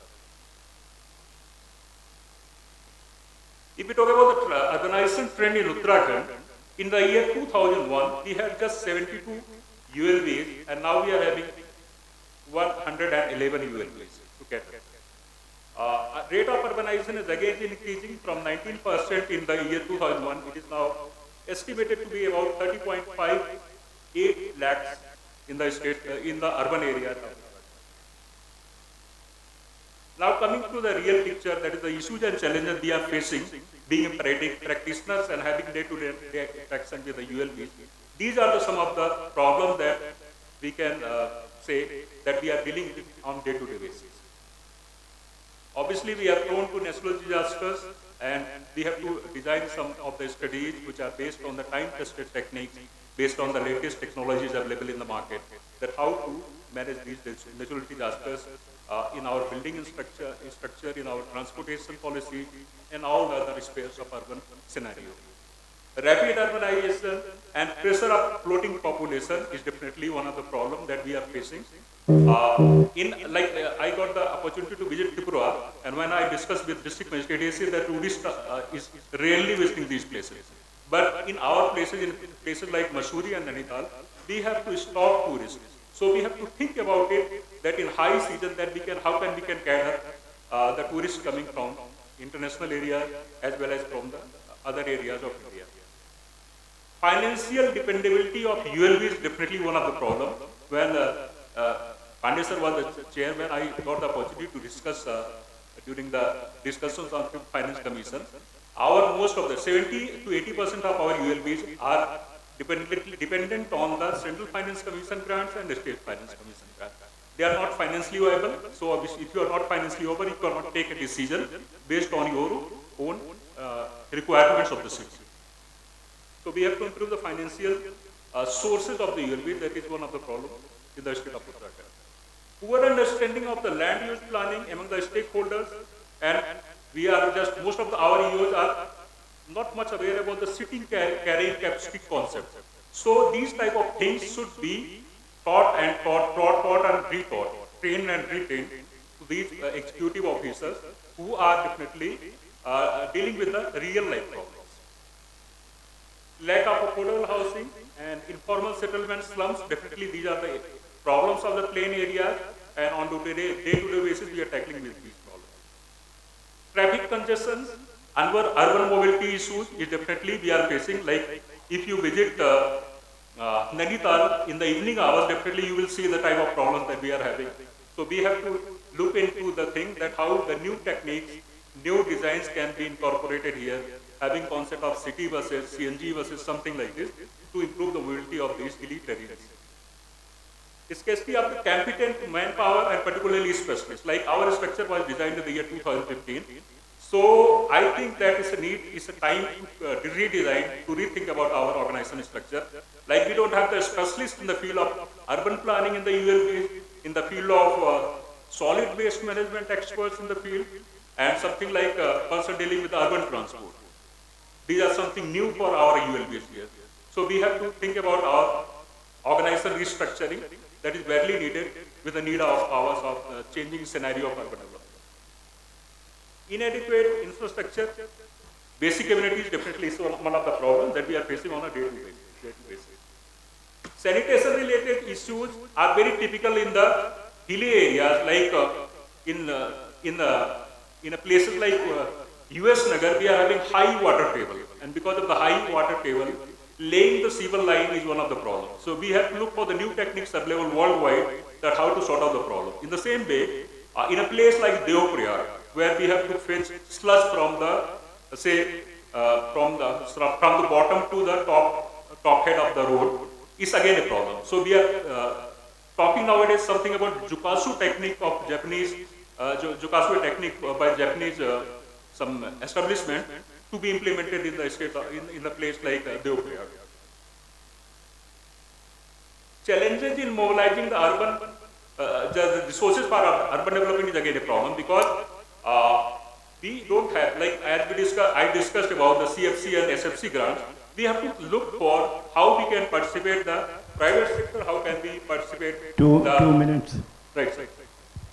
Other sectors, how we can have more funds available. Like fortunately, we are having some World Bank project around on financial reforms, and we are doing something on these financial aspects. But definitely, we look more revenues from the market. Lack of proper training of elected representatives. Like whatever we are discussing, until and unless we train our elected representatives, let them understand about the latest techniques, let them understand about the latest problem, because they are the decision makers. They are what the concept of city administration that we are talking about, that is led by mayor and adhyaksh that we are having at the municipalities. So we have to train and retrain to these persons. Environmental and forest clearance is definitely a problem because we are having 71% of our area is covered by forests. So again, we have to rethink about these issues, that how we can give permission for waste processing in forest areas with some restrictions definitely. Migration leading to pressure on existing infrastructure definitely is a problem, and everybody is aware about it.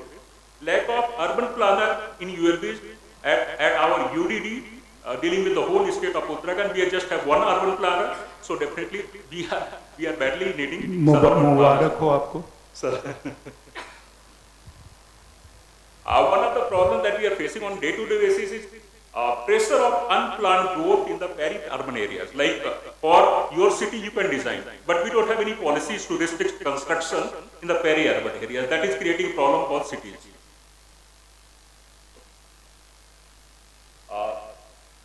As per the 74th Amendment, we got 18 functions to be delegated to ULBs, but in the state of Uttarakhand, we just delegated 6 functions. You will have to bring it to an end. No problem. आपके recommendation एक चीज़ बता दीजिए. Sir. जब human resources ही नहीं हैं, जब you are not equipped to handle the complex issues of urbanisation, and जब कोई प्लानर ही एक प्लानर है तो ये तो हालत होएगी तब, और ऊपर से पैसा भी जा रहा है उसमें और डेवलपमेंट हो रहा है अनऑर्गेनाइज, तो you are putting a lot of money in unorganised development in the state. तो क्या कर रहे हैं आपका, why aren't you taking urban planners? Sir definitely हम लोग ऑर्गेनाइजेशन स्ट्रक्चर रिवाइज कर रहे हैं. पहली बार तो हमारे यहाँ we had now a institute for urban development in ATI. For the last 20 years we didn't have one single institute to carry out the studies. Now we have at least one institute around to train and to do some. You need urban planners in the development authorities and the ULBs. Sir. You have one urban planner in the whole of the state. Sir. So I don't think you seem to have a plan of action. Definitely, sir, that's a problem. That's why we are here to. Navneet साहब और secretary साहब थोड़ी देर बाद बताइएगा कि आपका what is the schedule, how are you going to fill up these positions?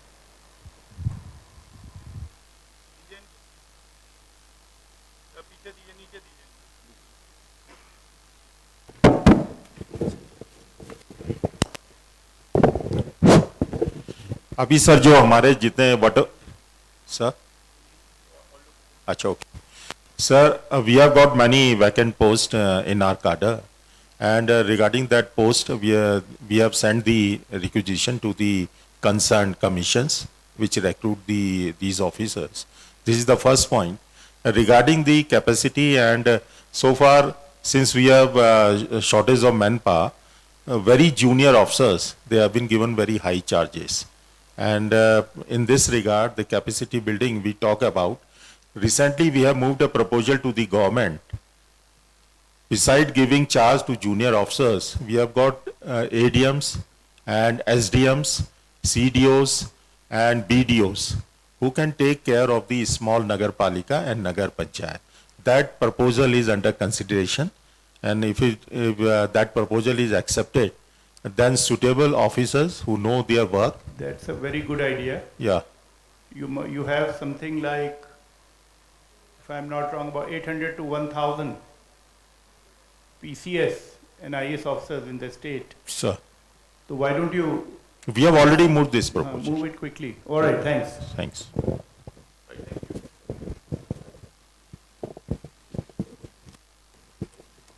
This is an interesting situation. Thank you very much for your very eye-opening thing. And Frank, if you have one urban planner and you have few thousand crores to spend in the state, so the outcome of it will be creating more confusion.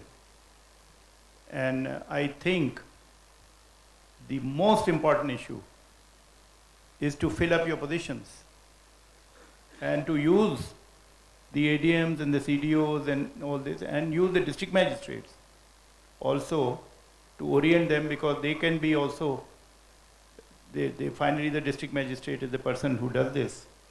So all those people need to be oriented towards some rudimentary ideas of urban planning.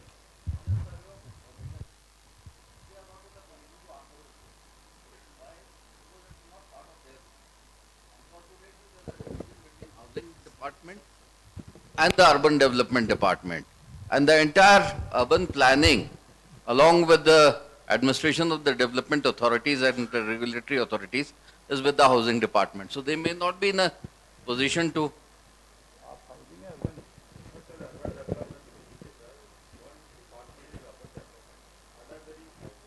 Is housing represented here?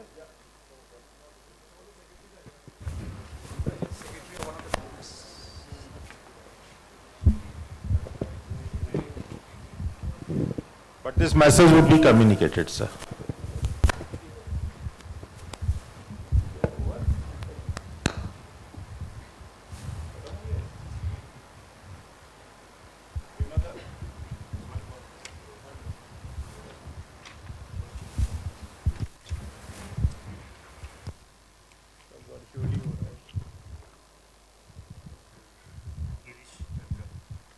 Dr. Girish Chandra Joshi, kindly commence your session.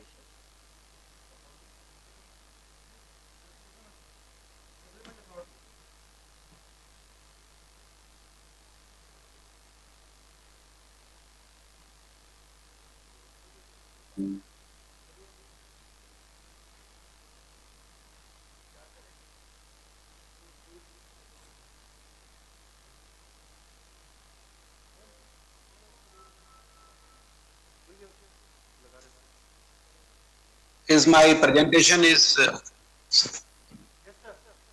okay? Thank you. I am audible. Yes, sir. Shall I start, sir? Yes, please. Go ahead. Thank you, sir. First of all, I would like my thanks to the chair, Sri Keshav Verma, sir, and co-chair, Dr. Pema Gamastu, the Director General, EC Mode, sir. My is on to urban planning in the hills. I am directly coming to my presentation, sir, and I hope that this presentation will be give some insight that how the DRM activities are associated with the urban planning and the other critical issues related to the disaster risk resilience in the state of Uttarakhand and the other Himalayan state. So I think, sir, everybody know these all are the some major hazard in the mountainous region, and every part of the these hills and mountains, and we found these kind of the occurring day by day, and they are creating lots of problems in the higher Himalayan range. These are the some of the pictures, sir, which I think remind everybody that is the such kind of the activities, and how we can move forward to taking some lessons of this event. The first of all, sir, like the Ukimat landslide 1998, and then you can see the Chamoli earthquake having the casualties more than 100, and not well known, this is 4,000 casualties. Kashmir flood more than 500.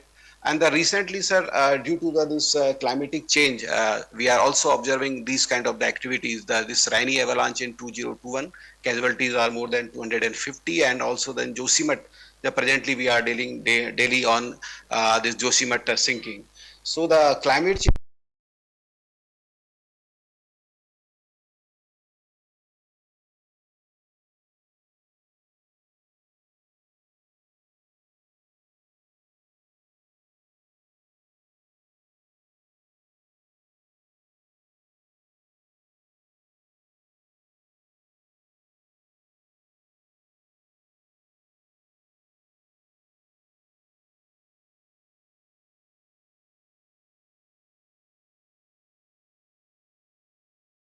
if you see the geology and the tectonics of the Himalayan state, this is the this is the tectonic Uttarakhand. You see that this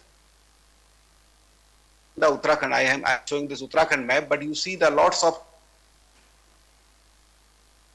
through this region, and we are living in these areas. And these are the most important parameters while we are deciding that how we are growing our urban localities or the urban towns in these areas.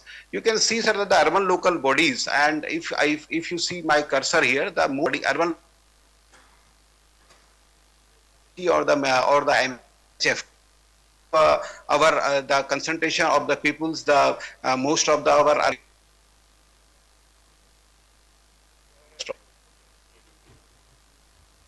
there are lots of are nowadays are growing, and the important part earthquake is overdue. I think Dr. Yogen Singh presentation also as a major threat in the mountainous region, sir. We are already in the zone 4 and 5, and you see that how the activities in the main central thrust and the main boundary thrust is day by day it is growing on, and the main central thrust presently it is more active, but the main boundary thrust which is dormant from since a long time. But this is the main cause of the problem in the near future. Like recently we have seen that Turkey, one dormant thrust line has been activated, and the devastating earthquake has been occur in this area. This is some of the glimpse of this structure. We have done lots of studies. So you see, this is the Mussoorie picture, and the left side and the right side, you can see how the construction activities are going on. And we are living in such conditions, and the vulnerabilities and exposures are going. You cannot change the hazard, but hazard is always there. If you are living in the certain areas and certain locations, the hazard we cannot change. But you see how the vulnerabilities are growing in this Himalayan town. This is the picture of Mussoorie, and you can see the construction of the slope, how haphazard we are growing on. So the urban planning and these issues, we are talking lots in the debates in our seminars, but what we are implementing, this show the reality of this thing. This is my hometown Almora, sir, and this place is also, I know that lots of this is a complete landslide zone area, and lots of houses are now constructing in this area. Yeah, one of cities we are sitting, this is Nainital. I think in 1880 there is one big landslide in this area, and this region, this is called this area where the most of the now the construction activities are going. This is the debris of the old landslide also, and 1880 when the landslide was occurred, 151 people were died in this area, and after since my childhood, I am seeing how Nainital is going, and there are lots of other things are like the Balianala. This is the other side of this Tallit, below this Nainital. This is very much activated now at presently, and the lots of landslide and these things are triggering. Also, this Raj Bhavan area, the landslide are also giving their some of the landslide are also.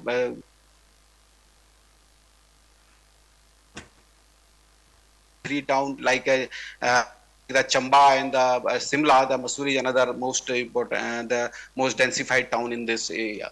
This is the built environment of the Gopeshwar town, and in 1999 I was doing my graduation from Pandnagar University, and luckily at that time I was not very much aware about this kind of the things, the hazard and these kind of things, but at that time this area is not, this is completely blank, and now you see the Gopeshwar, this is the after 99, and the vulnerabilities I think more than 30 to 50 fold are growing in this area after this 1999 earthquake.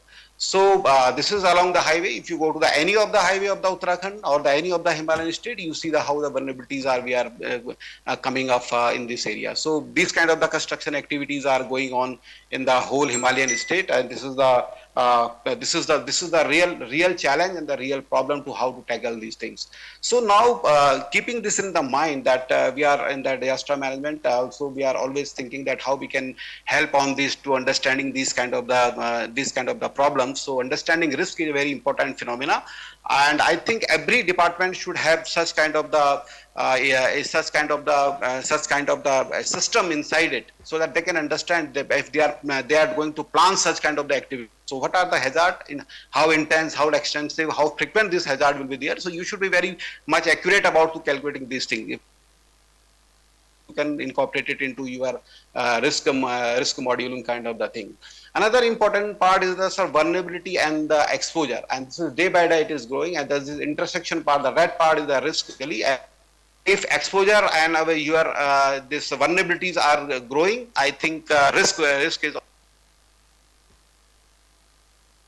And this is the function of three things like the hazard, exposure, and vulnerability, and the all component and the risk are very dynamic in the space and time. So this is always changing. So we cannot sit on the one kind of the report and one kind of the study. So and we can say that we can make our plan accordingly because it's day by day it is very dynamic and everything is changing. So we need some such kind of the model, such kind of the system in governments after and these kind of these hazard, exposure, and and we can monitor it and then we can calculate the risk. And spending risk is a very important part of the risk mitigation. If you know the if you know the accurate risk, and if then you can make the proper arrangement to mitigate. So estimate how it can be useful. So the most important part of the risk assessment study is how much is needed to face the such emergency recovery time, and then the recovery you can check out the what kind of the earthquake, what kind of flood can have the potential to the damage your how affected, injured, or the killed. All are the insurance companies capable to paying all the losses. Presently, the system of the disaster, at present the compensation packages which are giving by the government, this is not very much sufficient to cope up such kind of the disaster. So the how insurance companies can be coming in this. So you need quantified kind of the risk to located in the safest place. So you need some such places where the vulnerable places. You should be identified such locations. Is any mitigation is needed to minimize the losses due to the future event? If every department should have such procedures. Is the government ready to get information from the disaster immediately and react consequently? So these are some questions which always emerging while we are calculating the risk estimate. Can we estimate it? Yes, it can be estimated. Hazard, exposure, and vulnerability can be well estimated, and this is one of the best option at present in the worldwide, and we have to do it. But there are some limitations also. Limitations that we need some good models. The uncertainties are always large, so we should be continuously getting. We need the data. We make a system so that the uncertainties can be tackled. Also, the individual estimation are not in this kind of the classification. We go from the macro level to the micro level. So you can start from the macro level and then go to some macro level assessment, and then you plan accordingly. And always nature is still always surprise. So you cannot predict each and every event.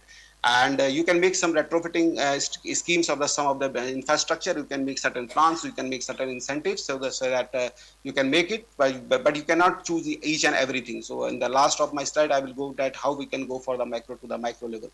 This is the standard diagram. I think the disaster professional sitting in this hall must know that the hazard, exposure, and vulnerability. These three are the combination, and then you need the expected damage. And now the technologies are growing day by day, and the GIS capabilities are very much capable to make such kind of the analysis. And the losses can be estimated very accurately if you have very good models, and then you can replicate it into your infrastructure planning, your urban planning, or any kind of the planning purpose. You can do it such kind of a study. In the mountainous states, most important is that our expanding exposure, the poorly understood vulnerabilities, and within very much fragile, very much disaster prone, and we can say that the risk and exposure, everything is day by day. The reason is, yes, sir, I'm coming very fast. So population and visitors are growing, sir. Economic productivity are going, urban development and health are going, and threats from the climate change, everybody is talking about this thing. So, sir, we have created the disaster database. This was the one of the, as per my current knowledge, this is the one of the best study in the India at present, and we have quantified the risk up to the block level, and this is available online in our department also. This is the World Bank assisted study, and that is digital atlas models are inside it, and these different approaches we have used is probabilistic. Where the data is sufficient, we have calculated by stars, and we have calculated in the deterministic way. This to how we have calculated. This is the all reports which we have, but I'm only concentrating on the at present. These all maps are available with us, and if any planning can the such kind of map, so we can do it. So we are using DRI data in the many candidates, like the monitoring disaster incident, risk-based planning and everything. Many departments are presently using, sir. And the role of this urban planning and urban response is very important. The most important is the strategic risk-based plan is need to be designed to achieve a long-term objective. This is the first thing. Second is the common vision, including the certain guiding principle and priorities and a specific goal to reduce the risk together, and assigning the role and responsibilities and mobilize the resources, sir, and the timeline, indicator and mechanism to monitor the progress. And primary focus is such kind of the activities, the mitigation. So we have done such a 14 hotspot, and the detail are already in our website also, in our department also, sir. And I think if you are seeing this report, everything is there. Dehradun, Haridwar, Rishikesh, we have done very categorically these kind of, we have all kind of the hazard map, we have a vulnerability map, which place is vulnerable, which is not vulnerable. So these maps are different kind of the frequency, earthquake frequency, flood frequency, flooding frequency, landslide frequency. So we have created these kind of the mapping. These kind of the maps are available in our department already, and this 14 hotspot we had already done. This is the Nainital. You can see we have also classified the buildings also. We have calculated the vulnerabilities, which part is most dangerous. This is the Josimat, and we are continuously presently monitoring the Josimat using the LIDAR survey, using the high satellite resolution images. And so I want to emphasize on this conclave, because we are talking lots in the conclave, but how I want that to targeted discussion on these some of the issues. Technical thing. Chali, go ahead. This kind of conferences will come out. First is the hazard zonation, sir. So hazard zonation is very much required. If you do the proper hazard zonation, the half of the problem can be. Another. ये सब पढ़ रहे हैं हम लोग उसको. Hello. Sir, I am coming last. This is my last slide. 2 slides are last slides, my sir. And the design of the extensive drainage system and the using global practice of the minimum disturbance to the nature. Efficient mud disposal, this is the very important part, sir. Control blasting, because blasting are the very critical issues in the hills, and the low carbon footprint and environmental issues should be calculated, and built up this. These are some issues related to the institutional framework. So, like the advocacy for the DRR in the developmental project, separate design and construction standard for the disaster region construction. We have not a separate guidelines, sir. Presently, we are using the same BI plain area. So, we need a separate kind of guidelines also. Policy level and the life cost and efficient risk communication is very important and very much required, so that people can be also take the help of these kind of things. So that the key takeaway of this my presentation is focus on the pre-impact preparation through the planning in order to mitigate the risk associated with the incident before they occur. हम लोग ये नहीं कह सकते हैं sir कि आएगा उसके बाद करेंगे, हमें अभी से करना. We can do at before, so that these plans should become. And individual urban town planning cannot be considered in isolation from the rest of the state. So every state, पूरे state के perspective में हमें सोचना पड़ेगा. तो every urban local bodies can be think on the state perspective also. Sharper focus on the prevention to creating the new risk, and the emphasis on the more emphasis on the improving the governance of the system. And most important part, sir, when I missed here, the concatenation between the disaster and urban development. But I am founding, sir, urban development department is lots of things, but there are not a very good interlinking between the two departments. So we need some the better interlinking between the Department of Disaster Management, because disaster is day by day growing in this Himalayan state. So the very good linkage shall be the one of the important solution for the near future. Thank you very much, sir. And sorry, but I was not present in person there, but I have tried my best. You said the most. So thank you very much. You were not here, but you said some important things. The problem is that you have the information and the knowledge, but we don't have the people who are going to actually implement it. It's a real irony that you have done all the work, you've done hotspot analysis, you can predict the disaster in a manner, and we don't have people. And then So I think this conclave has to see how planning goes into practice in Uttarakhand and in other states of the country.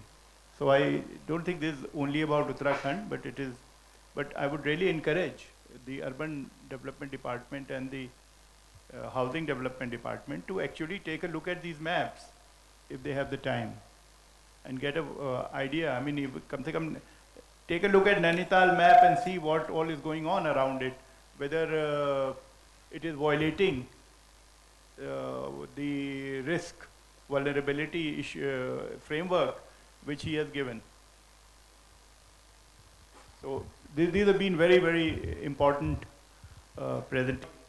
I don't feel like cutting it down, you know, when it's becoming important and technically significant. So you must pardon my laxity in not calling people out on that. So, but thank you very much, all the three speakers. You've talked.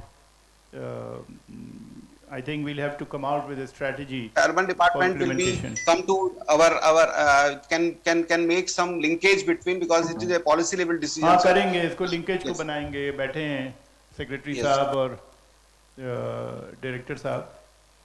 When we are working forward, we will establish that on the ground linkages also that are required. Okay. Navneet, thank you, sir. You will be responsible for that, okay? Thank you, sir. Thank you very much.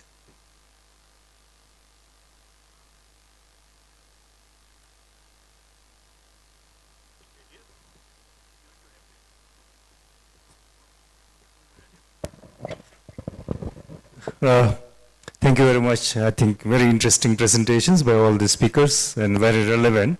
But I just want to say that this is not just unique to India, unique to Uttarakhand, unique to Himachal Pradesh, but across the Hindu Kush Himalayas. So there's a lot of, common messages. And the key message we can take from all the presentation is that prevention is better than cure. So I think now when you come up with new settlements, we have to take into account all those factors that have been mentioned, the key challenges, among the challenges, I would like to flag one thing for the mountains: water management. I think it's going to be about sustainability of settlement is going to be about water. Availability of water, access water, disasters related to water, sanitation. So I think as long as we manage water, we are going to be, sustainable. I think that is something. So let me now go to the next segment of this session. Sir, one issue. Right. Sorry. I think we should also develop, and we are trying to do this, an accountability framework for officials and for everyone, politicians and everybody, that if they construct in an area which is where it's a hotspot area and it's violating the norms, then they have to face certain consequences for that. Otherwise, this will continue merrily, because there are other forces which are working, which go much beyond this risk framework.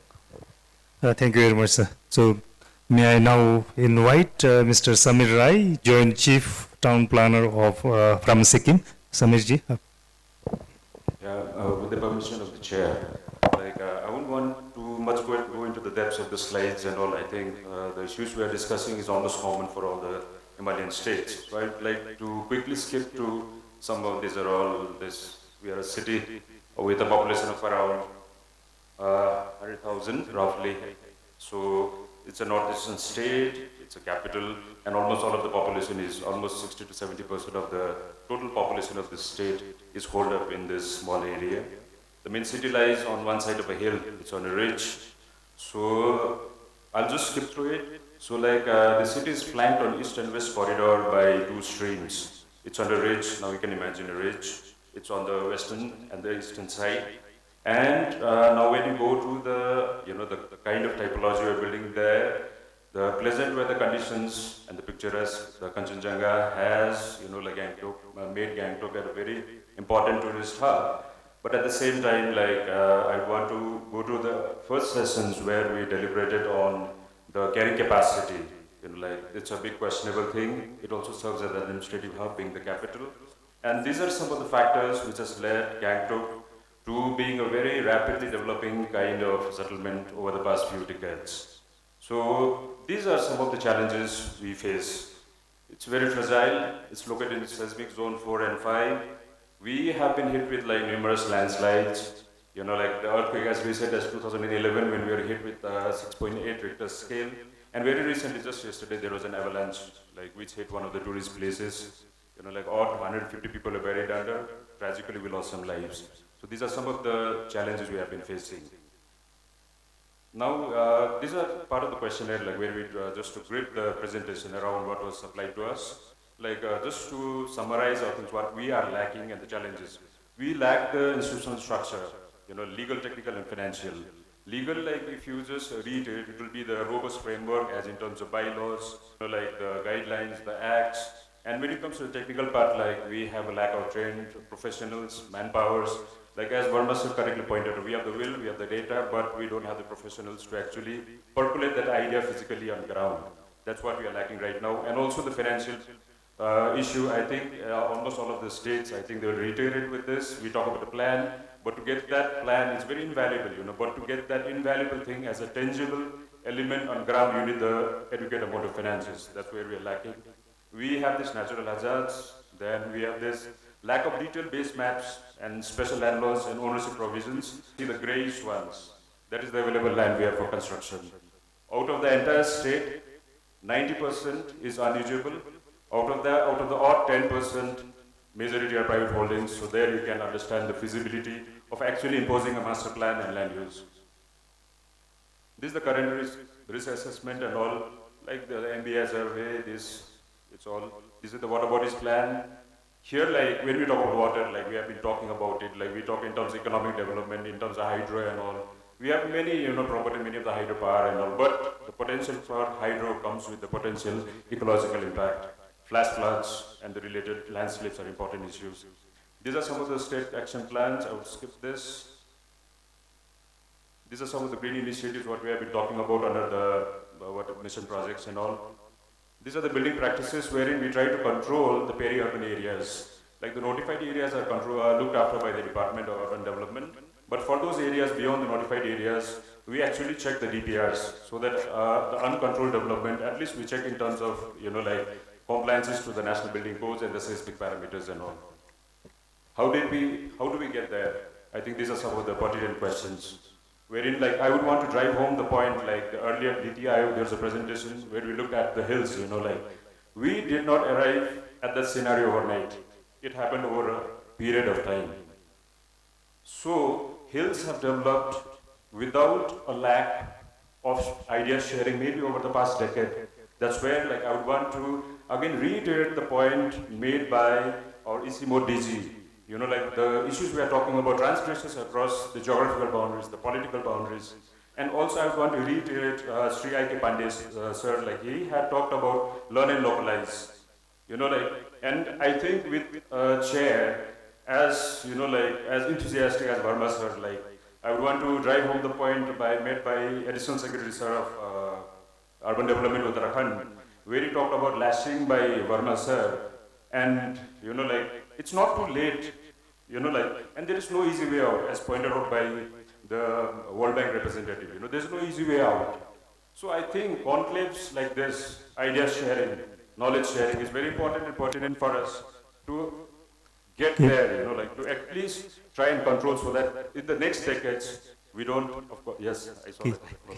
So at least in the few decades, we don't again have to look back at one more picture by Niti Ayog, of course someone will be here presenting. You know, like, so I think it's time to come together so that at least from now on, at least we have a plan in action. Thank you so much. Thank you, Samishji. And I think on behalf of all of us, we would also like to convey our deepest condolences to the families of the victims of yesterday's avalanche and also our prayers, thoughts and prayers for the victims. With the permission of the chair, may I ask for a moment of silence, yes, to observe a moment of silence for the victims.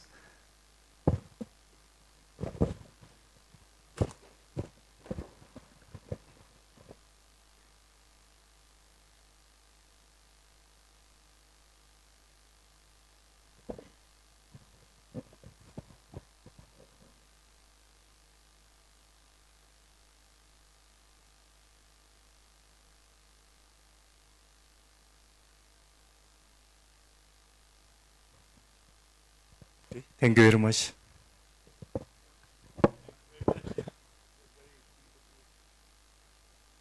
Thank you very much, Samirji, and I think you have brought out again what the earlier speakers have, already spoken about the context, how in practice it works and how it affects. So this is again a common issue across Avasji.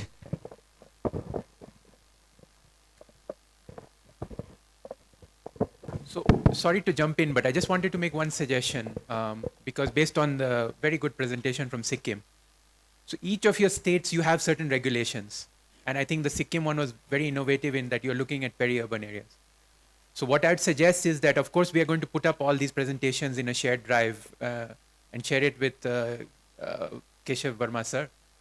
But we could create a shared OneDrive or some kind of folder where we take all these regulations also from the different states and maybe, curate it in a way that what is the good practice to learn from here so that each state can learn from each other. Because, for example, Pandey sir was saying that they don't have this kind of regulation in Uttarakhand. So Uttarakhand can learn from Sikkim and so on. So maybe we can do that as a concrete follow-up. So thank you. Great. Thank you very much, Abbasji. I think we are...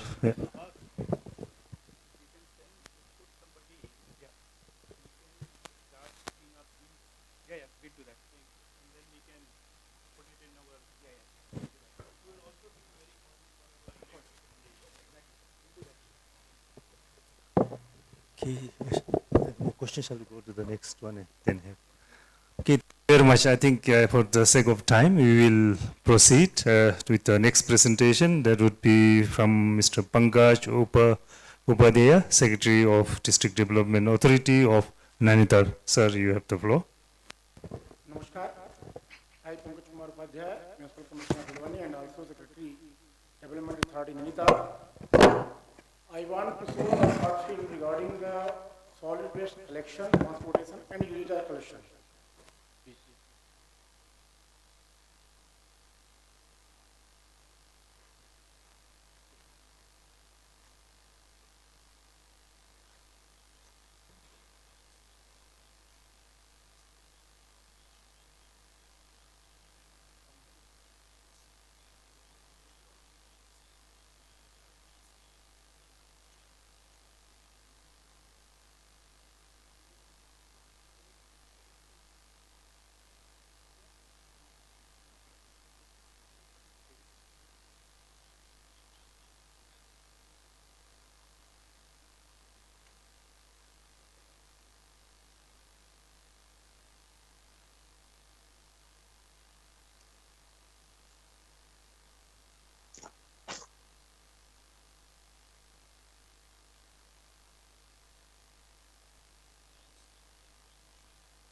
जिसे कुमाऊं के प्रवेश द्वार के रूप में भी जाना जाता है।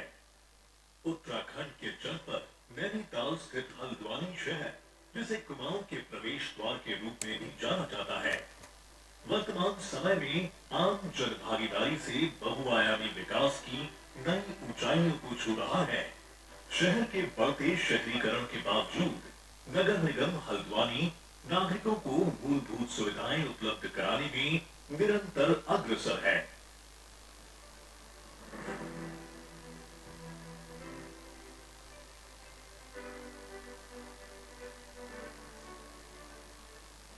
शहर की बढ़ती जनसंख्या व पर्यटकों का आवागमन, शहर होने के कारण साफ सफाई हमेशा से चुनौतीपूर्ण विषय रहा है। इसके कुशल प्रबंधन में श्री नरेंद्र मोदी माननीय प्रधानमंत्री भारत सरकार की परिकल्पना स्वच्छ भारत मिशन महत्वपूर्ण भूमिका का निर्वहन कर रही है। इस महत्वाकांक्षी मिशन के सफल कार्यान्वयन में श्री पुष्कर सिंह धामी माननीय मुख्यमंत्री उत्तराखंड का कुशल मार्गदर्शन रहा है। स्वच्छ हल्द्वानी, सुंदर हल्द्वानी के स्वप्न को साकार करने व आम जन की नगर निगम तक पहुंच सुगम करने के उद्देश्य से डॉक्टर जोगेंद्र पाल सिंह रौतेला, माननीय महापौर व श्री पंकज उपाध्याय, नगर आयुक्त, नगर निगम हल्द्वानी द्वारा दिनांक 31 अक्टूबर 2022 को प्रोजेक्ट बैणी सीना का शुभारंभ किया गया। इस नवाचार के तहत PNULM के अंतर्गत गठित स्वयं सहायता समूहों की 570 महिलाओं को वार्ड अनुसार 57 वार्डों का दायित्व सौंपा गया है। पैरी सेना द्वारा एक सेतु के रूप में वार्डों में संपूर्ण स्वच्छता निगरानी।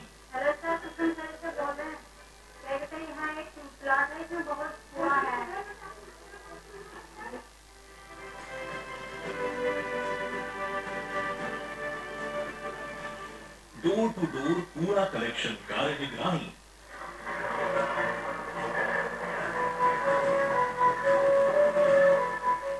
गलियों, नालियों एवं सड़कों की सफाई निगरानी।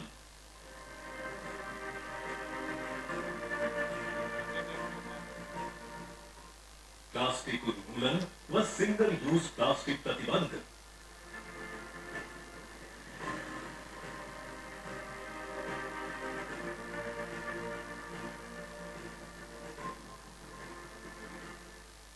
मासिक यूजर चार्ज की वसूली के साथ साथ नियमित जन जागरूकता कार्यक्रम में महत्वपूर्ण भूमिका का निर्वहन किया जा रहा है।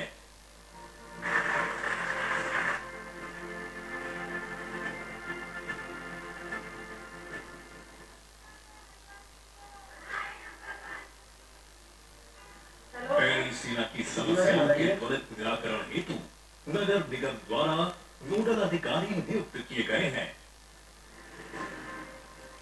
प्रोजेक्ट पैरी सेना के क्रियान्वयन उपरांत स्रोत से कूड़े का एकत्रीकरण, परिवहन तथा कार्मिक कार्य, गुणवत्ता व शहर की स्वच्छता में सुधार स्पष्ट प्रदर्शित हो रहा है।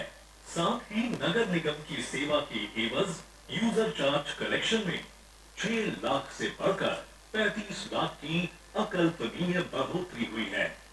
यूजर चार्जेस कलेक्शन के सापेक्ष स्वयं सहायता समूह को मिलने वाली 25% प्रोत्साहन राशि महिला सशक्तिकरण व उनके आर्थिक समृद्धिकरण में अहम अवसर प्रदान कर रहा है।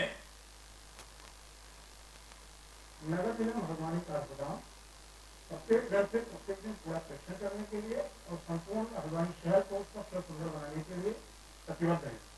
आप सभी से अपील है कि आप नगर निगम को और पैरी सेना को अपना सहयोग दें ताकि हम हल्द्वानी शहर को स्वच्छता में नंबर 1 बना। घर घर से कूड़ा एकत्रीकरण के यूजर चार्ज उसके संग्रह के लिए पैरी सेना को लगाया गया। पैरी सेना का अर्थ है कि स्वयं सहायता समूह की सभी महिलाएं जिस कार्य को कर रही हैं इससे कूड़ा प्रबंधन में हमें बहुत सहायता हुई है। साथ ही हमारा यूजर चार्ज भी काफी बढ़ गया है। मैं धन्यवाद देता हूँ हमारे नगर आयुक्त और IT Pant city level manager को कि उनके प्रयासों से ये नवकारी कदम उठाए।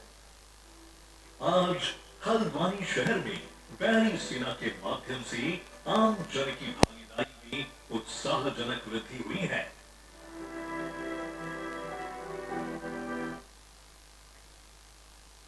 Thank you. 1000 कर्मचारी और लगभग 100 वाहन को लगा करके भी हम 60% से अधिक कूड़ा का कलेक्शन नहीं कर पा रहे थे, लेकिन पैरी सेना की निगरानी के कारण आज हम 80% से अधिक डोर टू डोर कूड़ा कलेक्शन कर रहे हैं। लगभग 10% हम सड़कों को नालियों को साफ करके कूड़ा को कलेक्ट कर पा रहे हैं। अभी भी 10% कूड़ा हमारा लगभग शहरों में पड़ा हुआ है। यूजर चार्ज का कलेक्शन 6 लाख रुपये प्रतिमाह से बढ़कर के 35 लाख रुपये प्रतिमाह हुआ है। इसमें से 2.5 लाख रुपए के करीब हमारी कुछ हमारे NGO वसूल करते हैं और लगभग 25 लाख रुपये हम कलेक्ट कर रहे हैं। लगभग 60,000 परिवारों से प्रति माह हमारा संवाद हो रहा है। हम घरों तक पहुंच रहे हैं और उनकी जो वेस्ट मैनेजमेंट है उससे जो उनकी जुड़ी समस्याएं हैं उसके साथ संवाद करते हुए इस सफलता को हमने प्राप्त किया है। अभी इसमें बहुत कुछ करने की आवश्यकता है जिसको हम करने का प्रयास कर रहे हैं। Thank you. ये आपने तो फिल्म दिखा दी, आपको तो प्रेजेंट करना था। ये भी ठीक है। Very interesting because what he said was that the women movement covering this city has added to their efforts, and actually they have been able to cover 90% of the problem of solid waste management. He admits that 10% still needs to be done, and I think it's a very good beginning. Thank you very much for your presentation. What?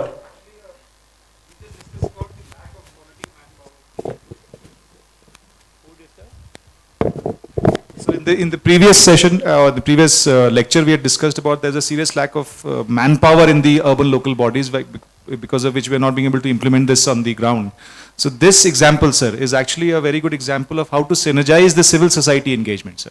So what Pankaj was suffering was from that he did not have enough Paryavaran Mits, we call them the sanitation workers. So he's now integrated the women self-help groups, again formed under another scheme from Government of India, sir. So this is a convergence of Swachh Bharat Mission and Day NULM, so the National Urban Livelihood Where Mission. do you want to replicate this now? So we are replicating in many towns now, sir. Bageshwar has taken it, Rudrapur has taken it, sir, and this people are realizing that the local watch and ward, we already had the Mohalla Swachhta Samitis in place, but they were just sort of non-functional and dysfunctional, sir. Now these women self-help groups are so motivated, and they are part of the society only. So when they intervene, the public also responds to them, sir. And as the other aspect was the leakages, what the user charges collection, which was happening only about 6 lakhs a month, has now gone up to 36 lakhs a month. So Pankaj offers a incentive of 25%. So even if 9 lakh goes as an incentive for women, 27 lakhs of user charges is being picked up, sir. So this is one of the success stories we have in Uttarakhand. Yes.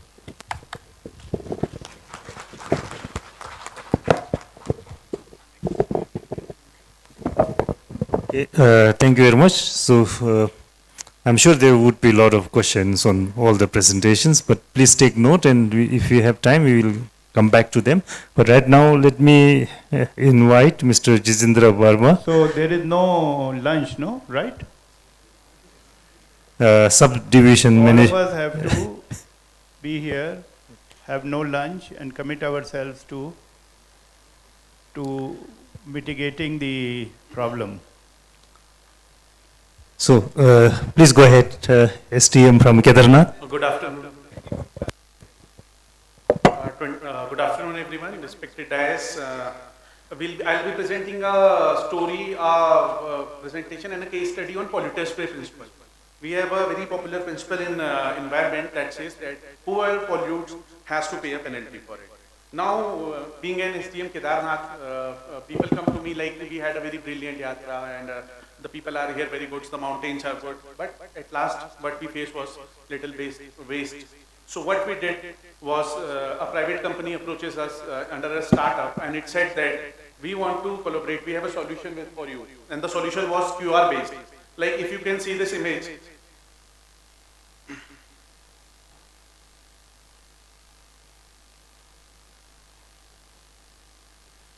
the image that you see on screen with a 10 rupees mark, we have a QR code, and we apply this QR code to every plastic bottle over Kedarnath track route.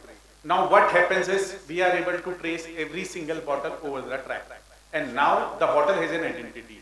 The user who uses it, it doesn't have any identity, but the bottle has an identity. And now, according to polluter spray principle, what we have done, we have incentivized every person to collect the bottle with 10 rupees. Like if a person is responsible enough, if he is responsible enough and if he returns the bottle, it will be no penalty on it.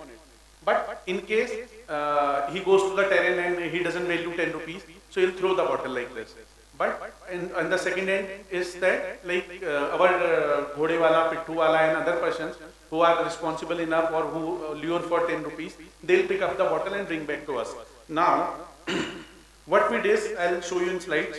Like she is Sushma. Now, till now you must have heard about waste and wealth. Now you can heard about waste, wealth, women and employment. Like she is Sushma, she is our manager for the whole project. We have a QR code sheet given. It has 50 QR code stickers and it is applied on every bottle.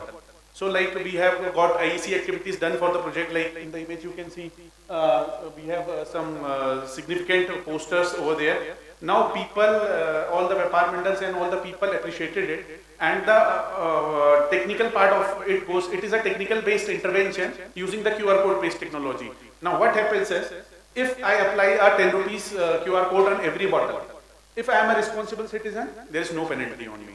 But if I am not a responsible citizen, then it is incentive for someone else to bring that bottle over the difficult geographical terrain.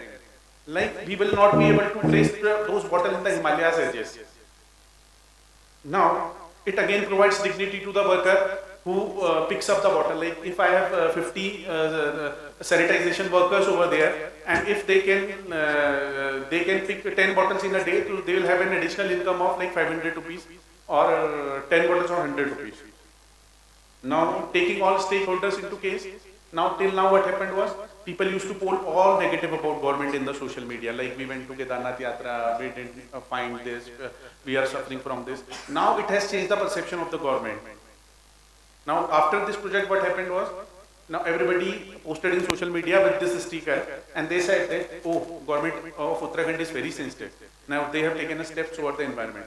Now taking the second stakeholder into account, the local people, they got more track clean, and we were able to collect 1 lakh bottles over a period of 6 months. And even the President of India awarded Digital India Award to it. Yes.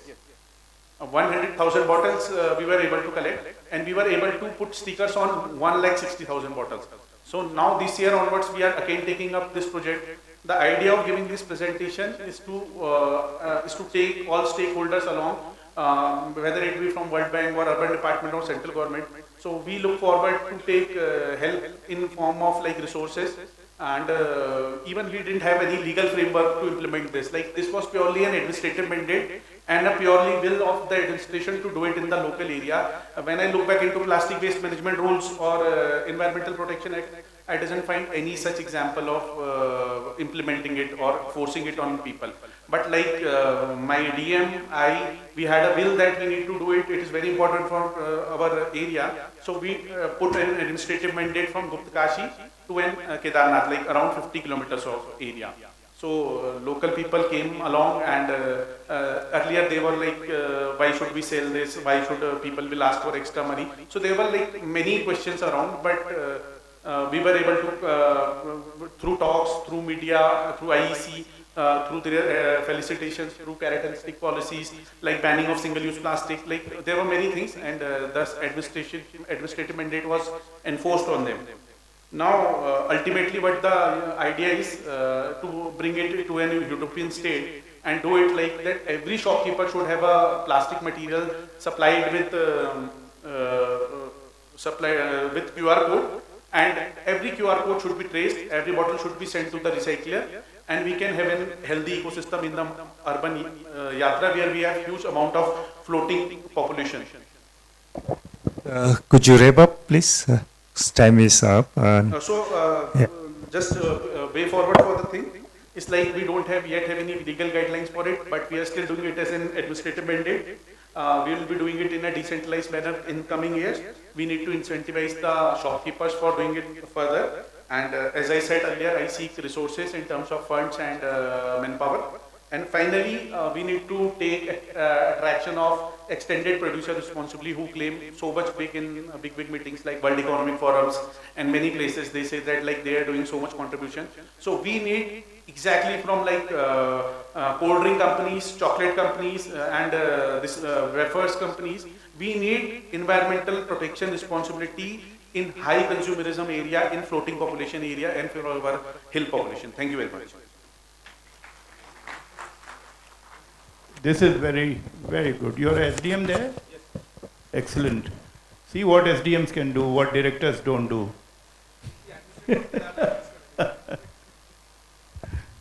So well done. What I would suggest, there are few models that are floating around. There is a model of Haldwani did something. There is this model of Sikkim, Gangtok. There is a model of Kedarnath, na? Kedarnath. I think what we should do is to see how these models are quickly replicated. Shouldn't take 10 years for them to be replicated. Should be quickly replicated across. And there has to be a method to it, actually. Otherwise, I can only tell you one thing in our country, that the bond that was issued in 1997 by Ahmedabad was replicated in 2018. So it took 20 years for it to get replicated. We have to quickly do this thing across the states. So please, and for plastic, this is a great thing you're doing. Thank you very much. Thank you, Chair. I think we'll have to wrap up this session, but before I do that, I just can't stop saying that, if we can replicate this now, Kedarnath to Badrinath to to Pashupatinath, how wonderful it would be, linking all these naths, so very important, and this is about sharing. And this is a dream that I have as, as an Isimoth person, to link up all this. Now, you apologize for the delay and in time, but I guess everyone had some pieces of jalapis and singaras during tea time, so you have the energy to go on.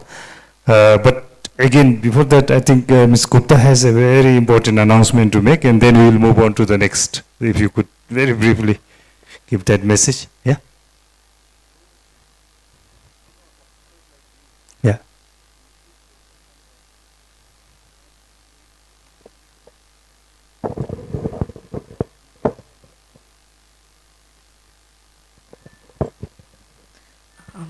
So if you may allow me, just a minute I'll take for, so excellent presentation, sir, and it's very encouraging. Gentleman from Sikkim, sir, you were raising about Center of Excellences. So I just wanted to highlight something which central government has been doing on this front, and what Prime Minister Modi has said to us, because he's also chairperson of Niti Aayog. So in 2021, Niti Aayog had released, and I was really closely related to that work on reforms in urban planning capacity.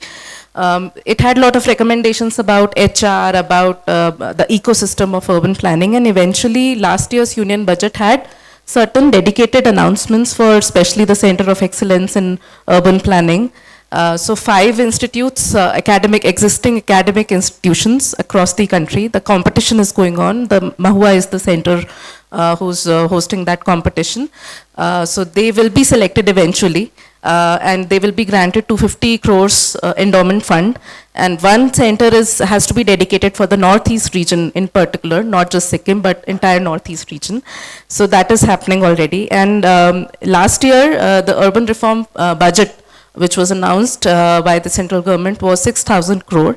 And this year it has actually 2.5x, like 15,000 crore budget has been announced by Prime Minister. And post-budget, he has specifically stated in post-budget webinar on urban planning that there are 3 things that we need to do. One is to create urban planning ecosystem in the states, which is what we have been discussing so much. Keshav Verma sir has been leading this front.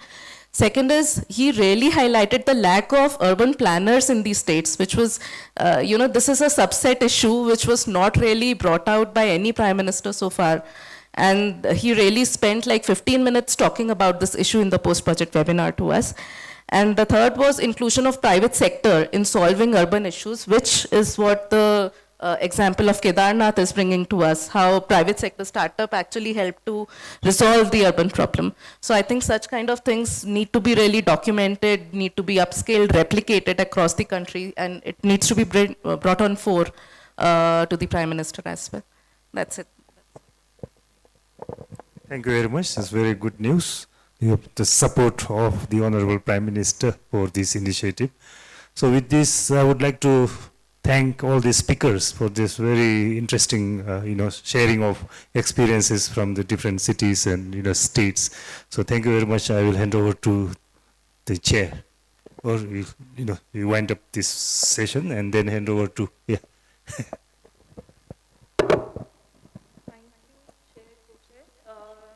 So the next session will be taken up by our colleagues. There is one announcement that at 2 p.m. we'll be having the lunch break. I request all the speakers to kindly take their seats back in the audience. I also request the co-chair to please kindly take your seat back.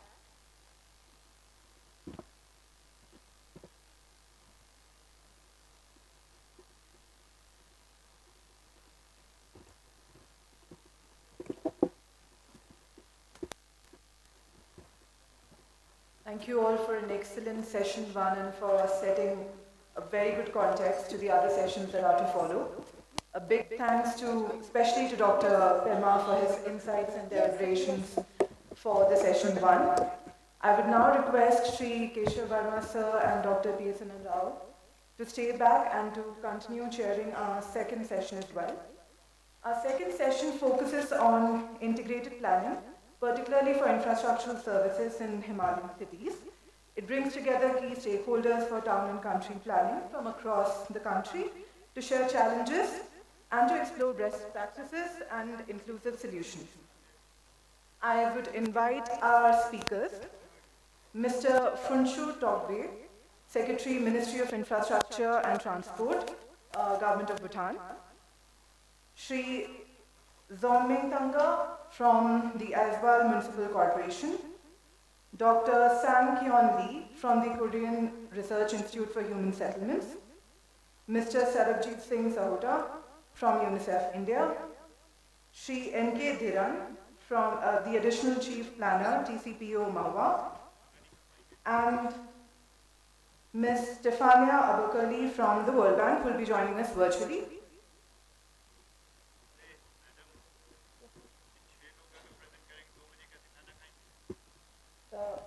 We'll have to delay the lunch a bit and hopefully wind up the session a bit sooner. We'll have to delay.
So I'll request the first presenter, Mr.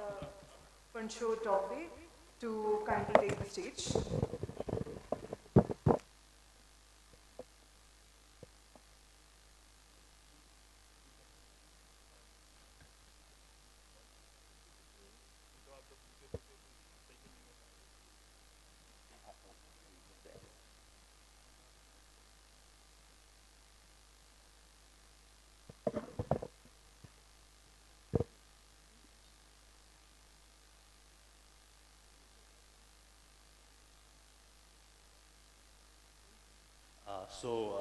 My presentation is going to be on human settlement planning and development and the associated hazards and risks in Bhutan. But first, before I begin, I quickly want to say that actually I'm neither an architect nor an urban planner, but I'm more of a social science student. To be precise, I'm a student of economics. But it's been a great pleasure listening to all the experts speaking here and trying to grasp and understand common issue that is relevant to the Himalayan states.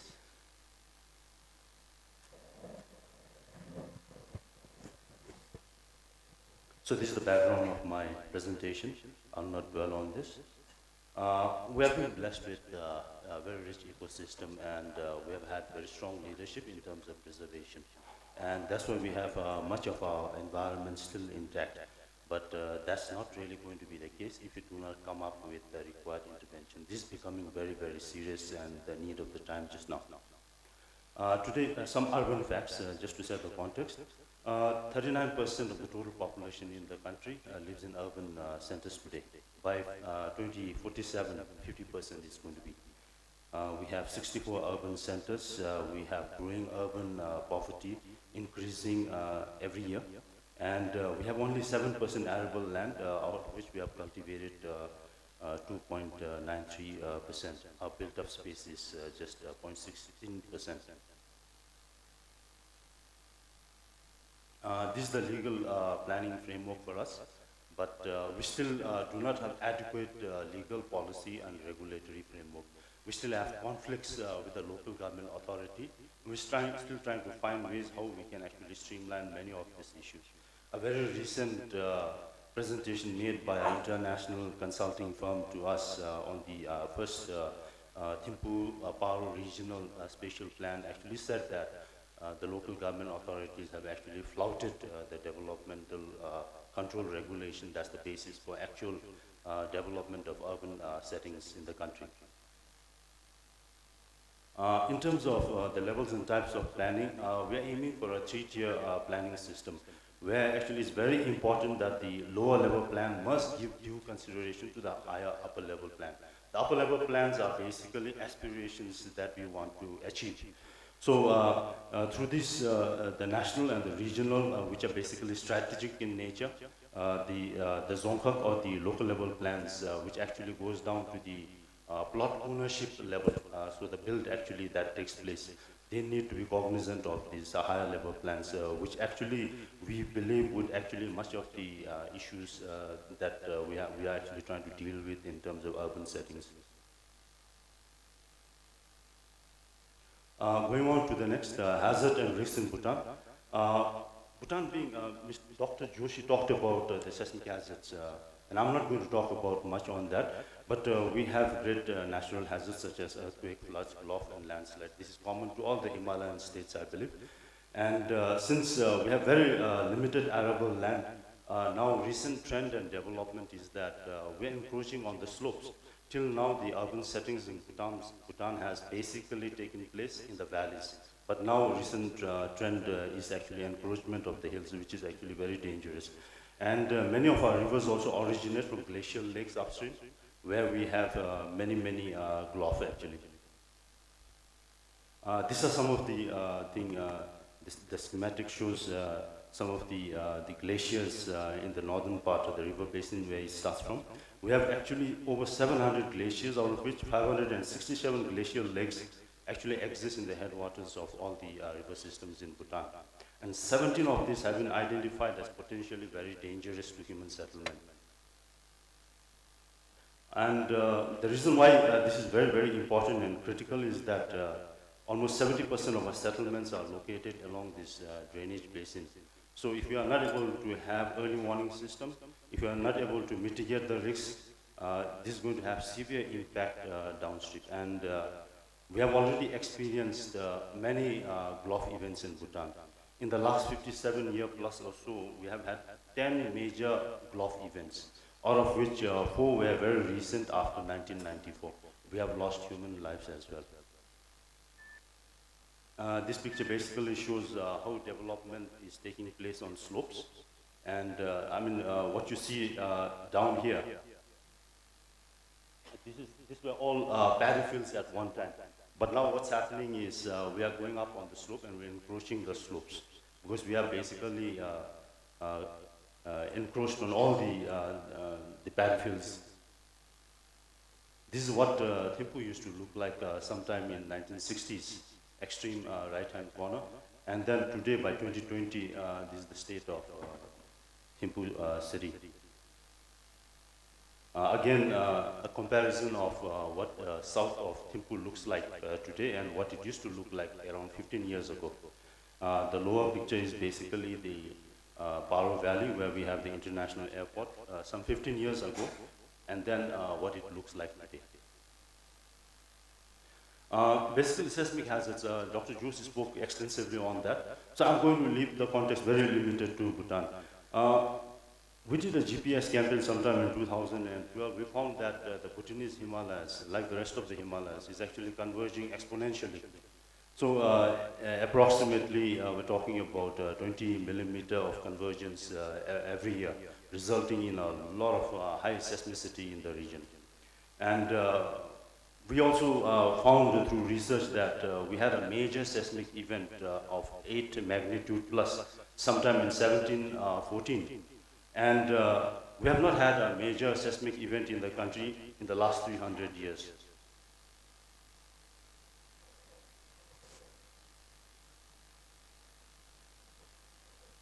So we have a major seismic gap of 300 years and a slip deficit of 8 meters. If that 8 meter of slip deficit was made up in a single event, scientists actually predict that not a single structure is going to be standing in Bhutan. Of course, in recent time, just to draw a common theme across the Himalayas, we have seen in neighboring Sikkim and Nepal 2015, and Sikkim earthquake of 2011, which had actually some impact in Bhutan. And we also had a minor event in 2009 where we lost a few lives as well. This violet zones actually represents areas of high, very, very high seismic risk. So west of Kathmandu Valley, a central gap which represents if the slip is made up in a single event, they are predicting a magnitude of 8.7 earthquake, and in the east of Bhutan, around 8.7 again. So these are the kind of threat and geohazards we are talking about. This is a seismic map which basically goes into actually determining how land use plannings are prioritized and infrastructure.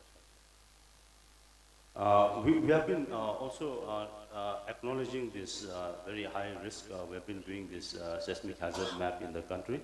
So we have had this partnership working in Bhutan. And this basically represents the seismic monitoring network which is scattered across the country.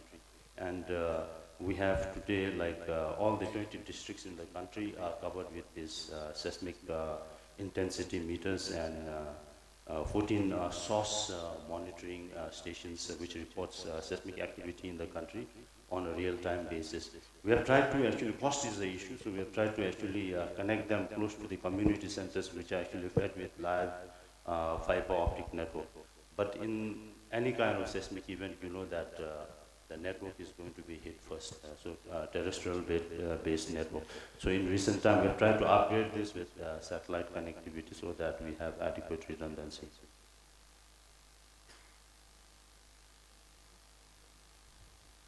So that brings me back basically to the end of my presentation. Thank you. Can we go to the next presentation? Mr. Zomting from Aizawl.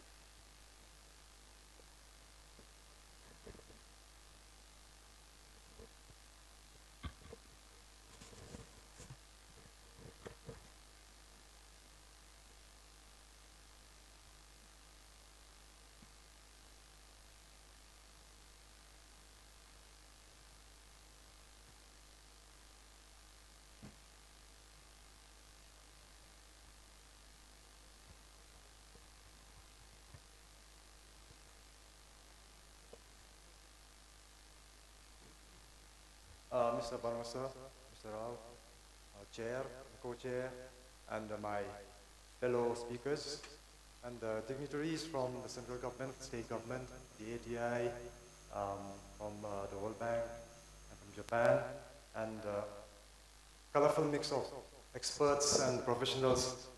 Wishing you good afternoon, and I convey warmest greetings on behalf of the Aizawl Municipal Corporation. I'll just keep speaking. I will be sharing a policy document, a plan that Aizawl has towards landslide mitigation. And we have a document, and we are actually enforcing a new regulation which we call the Site Development and Slope Modification Regulations, apart from the building bylaws. So I'll be going into that too.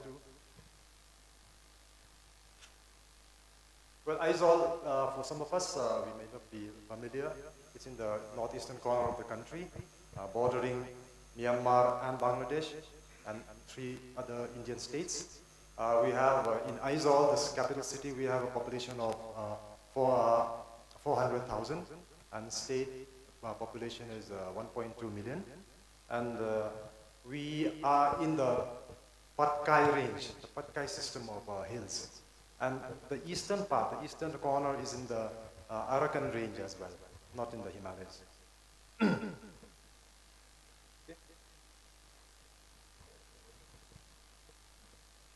So that's a picture of Aizawl, much like Nainital here, very beautiful. The key features of the mitigation policy I was talking about are Landslide Policy Committee. We have a committee headed by the mayor, and membership from all the departments of the state. and even from the GSI, Geologic Survey of India, and from the GHI, this is the Geohazards International. And we have a document, policy document called Roadmap to Stability. And we have control of site development works and land use hazard map for landslide. This is a brief history. We had regulations, building regulations from 2008. And this new regulation I was referring to, it started just 2 years ago, 2021. Now, this is a very sad, catastrophic wake-up call that we got in 2013 in Aizawl City, in the heart of Aizawl City, where 17 lives were lost, 15 houses destroyed, lots of people injured. This is a major issue that that got even the courts to pressure us to come up with some solution so that this will not happen in the future. And also the same year we had something called the earthquake scenario in Aizawl City, in which a 7 magnitude earthquake with all the damages, collapses, loss of communication, all these things. That was another wake-up call. I mean, it was a good exposure to understanding the risks that we are exposed to in Zone 5 seismic zone in Mizoram. And these are the steps that we took up immediately after that major landslide. We formed the Aizawl Policy Working Group on October 2013, and after that we took up this issue by forming the Landslide Policy Committee for Aizawl City. That was in 2014. And we adopted this policy that I was referring to, the Stability Plan, Roadmap to Stability Plan. This is, I will not go into the details of this plan. However, what we have achieved from this plan is the drafting and the actual execution, actual enforcement of the site development regulations. And we have what we call the hazard map for Aizawl City, landslide hazard map for Aizawl City. This is a map to the scale of 1:5,000. And this is prepared for us by the Geohazards International based on these parameters that are given here. So it is, Aizawl is classified into very high, moderate, and low zones of landslide risks. And based on that, the level of scrutiny of the applications for excavation is based on that. This is the site development slope modification regulations. This also, I will not go into the details, but then everybody who is going to build a house or do some work on his land has to apply for site development permission from the municipality. And we have an expert board called the Geologic Review Board under this regulation, and they scrutinize all those applications coming under very high zones. We have rainy season restriction, which proved to be very, very effective last year. We started from last year. From the month of July to October, we did not permit any excavation because due to the very high monsoon rains, landslides are very, very common, and loss of lives, loss of property. That is, we did not have any casualty or fatality last year, and we're going to continue this year. And in some places, we have refused to permit. Suppose they apply for construction of a concrete building. In some places, we have suggested semi-permanent type of construction or the assigned type, things that are lighter weight. And we have a problem, excavation of materials. As you see, even here, whatever you throw, I mean, you dispose in the valleys, they all end up in the rivers, polluting the rivers. And that is the intake, that is the source of our water supply. These are the challenges that we have faced after enforcing this regulation for 2 years. Scarcity of earth and rock disposal sites in and around the city, environmental issues in disposal of earth, valleys affecting the rivers and streams, professional fees. Okay, first you have to pay for your structural engineer and your architect for building a house. Now we have to consult a geologist. because he's involved in the site development process. Okay. All the site development permits have to be supervised by a geologist and these other experts. And we have inadequate staff in the municipality. We don't have a post. We did not have a post of geologist for very long. But then we have 2 temporary staff now, 2 geologists who are helping us in this enforcement of these regulations. And poor coordination with the land revenue. See, the land revenue department issues land settlement certificates where it is almost impractical to build. Sometimes it's very small, so the coordination needs to be improved. And we have had some legal issues because, like I said, we have refused permit for construction in some private lands. So I would like to wrap up. Thank you. Thank you. I think some very good lessons for us to learn. Slope modification regulations. I think very few states have this kind of a thing. Also, this landslide policy committee that is there, I think that is a takeaway from this presentation. We have Ms. Stefania Abakareli, Senior Urban Specialist from the World Bank. I think she is online and she's been waiting for quite some time. So can we have Ms. Stefania, please? I was told by the World Bank team that we should take Stefania first. Yeah, I think it's very late there.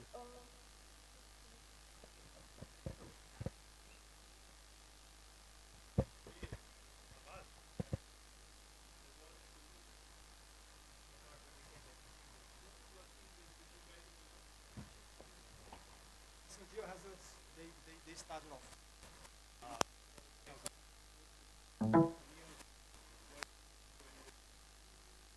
Not regarding this.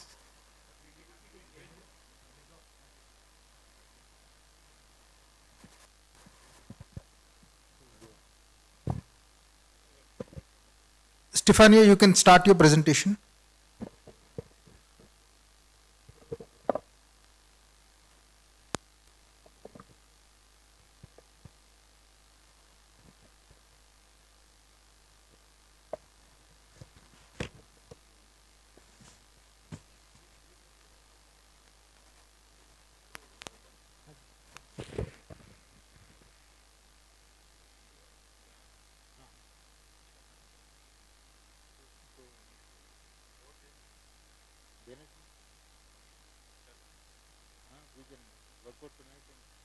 Hello?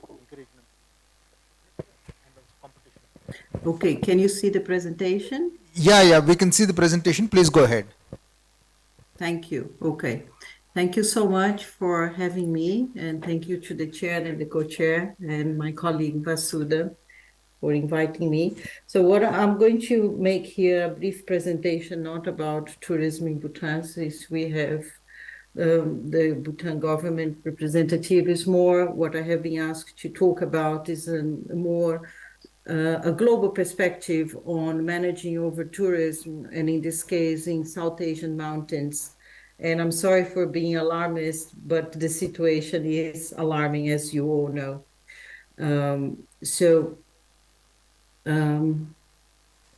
One second. Okay, so starting, I'll try to make it a very brief presentation, but let me start with the advantage of tourism. We all know this is the 3rd largest economic sector in the world. It basically supports 1 in 10 jobs across the world, not only in the region, and accounts for more or less, it has added about $180 billion to taxes and to central, state and local governments across the world. In India alone, if we look, for instance, in Bhutan, this is the 2nd income earner for the government. It's also a very important economic sector to Nepal. And in India, the projection is that it's going to add in 5 years from now to the economy. And the Indian government, as you all know, has adopted tourism as a major economic sector and is invest heavily, starting with very large infrastructure. adding just in terms of airports, we are talking about 50 new airports across the country. But unfortunately, we are here to discuss not only about the positive impacts, but the negative impacts of tourism. And and we saw in the previous session so many discussions, so many points in terms of the challenges you're facing in managing tourism in your very sensitive, hilly destinations. And the situation, unfortunately, climate change, and we have seen a presentation from our risk, the situation is just going to get worse because of climate change. So now, what is the impact for mountain tourism, which is what we are talking here about? We are talking about a sector that sustains 1/5 of that $1 trillion economy is generated because of mountain tourism. This is a very important economy for your isolated communities. But unfortunately, South Asia, despite the fact that you rank the highest among globally in terms of your natural, cultural, and historical assets, the region ranks at the lower when it comes in terms of policies, regulations, and the basic infrastructure to sustain this sector. And with climate change, which is affecting very severely, as you've seen before, the situation is just going to be worse, and in some cases irreversible if actions are not taken immediately. And we have seen there are studies, and this is something, one first message I would like to leave here is that you are not alone. This is affecting not only South Asia, but is affecting every single mountain destination. And this is an example, for instance, from and they have also showing what are the impacts of tourism in their mountains. And this presentation will be shared with you later on. You don't need to worry about taking note on everything, but showing what are consequences of not taking care of over tourism and the basically, when we talk about over-tourism, what we are basically talking about is a misalignment between policies, behavior, and the carrying capacity of the destination, which leads to this kind of situations which you are very familiar with. So the first thing then is how do we go about tackling this? So the first thing is to understand who is coming, what is happening, what kind of tourism we are talking about. So we are talking about basically managing our own people. We are talking about domestic tourism, as you can see, tourism of the entire tourism. Sorry. What we can see is we are talking about 86% of the visitors are domestic. And India, to give an example, is the third country in the world in terms of number of domestic tourists. So the advantages are many in terms of the seasonality, in terms of economic recession. You are much less vulnerable to many aspects. There is another great advantage, which is you consume the domestic tourism, consume locally, basically use the same infrastructure and services of the residents. If the services and infrastructures are not even fit for the local population, will be overstressed, as you know so well, by this huge influx of people who come, and they come at thousands or millions sometimes. And there is also an issue about standards, which you have seen it on a daily basis. The response that is being given worldwide is not only to focus on sustainability, but focus on regeneration, because the damage is so big already that is not only about thinking about how we are going to make it sustainable, but there is a whole process of restoring, regenerating the damage already done, making sure that you can put there all the necessary infrastructure and services, and then you can start gaining and benefiting from the remarkable benefits that tourism can bring to you. And here are the key point is, and this was also mentioned in the disaster risk presentation, is to think long term while you are strengthening resilience and the health of the ecosystem as a whole.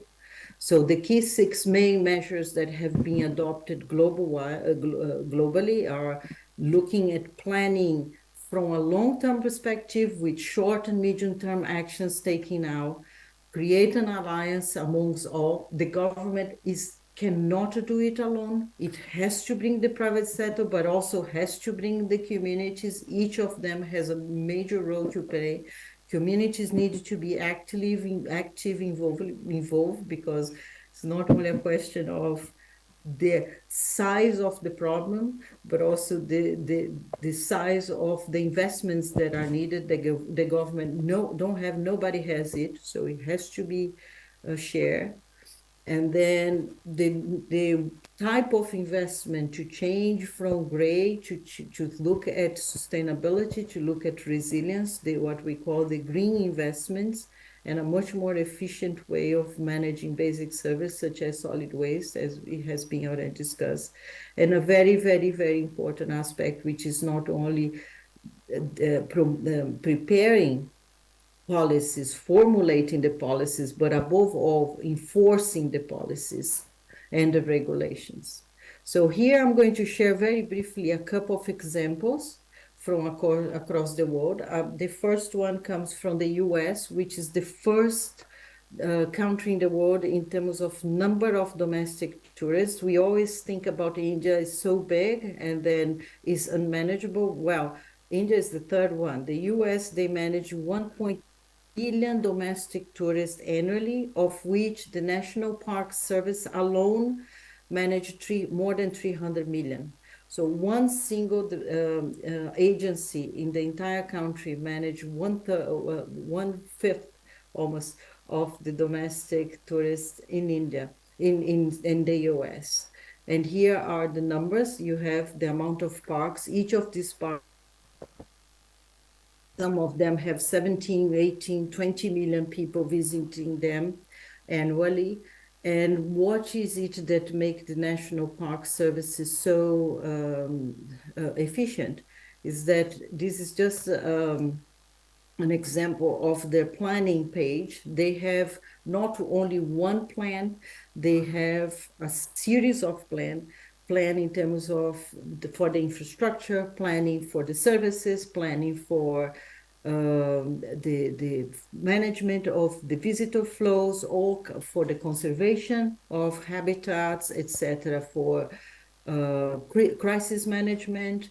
So it's a compilation of planning. So when we talk about plan, it's not one single one, land use or city growth plan. We are talking about a combination of instruments that are done, one complementing each other, that helps the government to manage it in partnership with the private sector and society. Another example comes from the EU, from Europe, which this is a program that was established by the EU, bringing together, is a cross-regional program between Switzerland and France, and that was very important to for the management of their mountains, border mountains, and how they established some very interesting instruments, such as what they call the multipass, which control the access. As you can see on the bottom picture, if you have to walk in the mountains, you have designated trails, and you have to pay for this. Everything has to be paid, because money, the money essentially is going to direct where people have to go and not to go. Then they have things such as the observatory. And another important thing is that they have look at ways because one problem we see in South Asia, which is because you have a pilgrimage tourism, and mostly they come during the summer. In other parts of India, you have basically 1 or 2 months of great stress, and then these things tend to dissipate. And here in this region was exactly the same. So they created year-round people to visit, so you can do visitors. This is another highly visited area, but this is in France, and this is a very interesting experience of civil society. This is a private sector, is a cluster. You basically have more than 200 members, and these are experts in ecotourism, experts in trails, and experts in urban planning, in all kind of environmental conservation. So this is basically a coalition of experts that came together, and they help the government. It's basically the business side. They help the government to prepare these plans, but also to implement these plans. And with that, they raise the standards, and they tackle a lot of issues such as the behavior, not letting people to dump waste, for instance, to park wherever they want, etc. So this is also very good example of an initiative in France to deal with over-tourism. Another initiative, and this is a bottom-up, so I'm trying to show you one from the government, another from the civil society, and this is from a bottom-up, is this movement that's called Slow Food, and they have come up with a very important initiative in the Philippines, which they have the Cordillera, which is considered the eighth wonder of the world after the Taj Mahal. They also receive almost 10 times more visitors than the local population. And this is basically what they are doing is connecting the tourism that before was just going and trail and doing and dumping problems and waste across the Cordillera. Now they are connecting tourism with the food production, and with that creating new opportunities for the local communities living and producing in the area. And here is another even more grassroots experience, for instance, in Peru, in the mountains in Peru, in the Andes, where a tour operator has established a system where they work along with the local communities promoting their itineraries, and they follow a series of values of sustainability and resilience. And with that, they ensure that the tourists, they are not coming only for the selfies, but they are coming and recognizing first the values and the significance of this culture and their environment, the fragility of their mountains, etc. But also they are inserting a lot of the economy goes straight into the communities. So and also there are many other initiatives that I would like to share. For instance, on the left, these are the UN, the Olympic Committee. They also Stefania, have sorry to several interrupt. initiatives. Can we conclude now? Can you conclude now? I can't hear you. I'm so sorry. We are running out of time, so can you conclude, please? These are my last one. Okay, Is that okay. what you're asking? Fine. Okay. So I'm just also sharing with you again that you are not alone. There are many people there. And here on the left, you have the Olympic Committee. You have other here, even the Food and Agriculture Organization. That everybody is looking for ways. Okay, my last 2 slides. How do we do it? Again, it's very important to come up with a coalition between the government, private sector, and civil society. There are specific roles for each of them, but they're very important to work together. And finally, I have a list of more or less how people have come about. And the first and foremost point is is to commit not to tourism, not to urban, not into anything, but the most important thing is to commit to the protection of the mountains, which is the basis for the living, the livelihoods of each and all of you. And then another focus of very important areas that other destinations have adopted in order to address this issue on over tourism. Thank you. I'll stop here. Thank you so much. Thank you, Stefana. I think that was an excellent presentation. You also gave us quite a few case studies as to how things need to be managed. The time is now 2:10.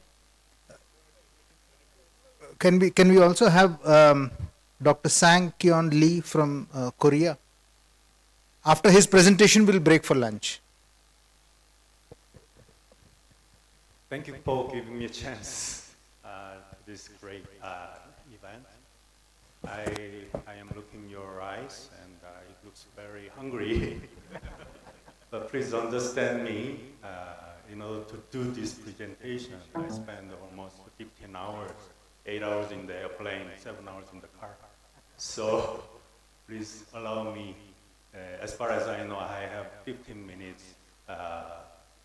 Here I have a timer, so I'm gonna make it within 15 minutes, okay? So, I think you have 17 minutes. So, a little bit different style of topic, but I'd like to introduce the Korean case, how we pursue the sustainable cities through urban planning and mass transportation. In 1950, as you know, the land of Korea was destroyed to ashes because of the Korean War. After that, we luckily have a successful economic development. And while we are experiencing this kind of rapid economic development,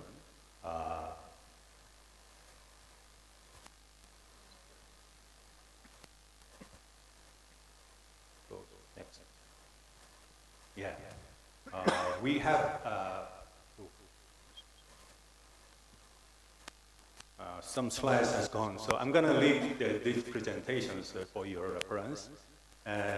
So we have experienced a lot of urban issues because of the rapid urbanization. So from 60 to 70, it was doubled from to 80.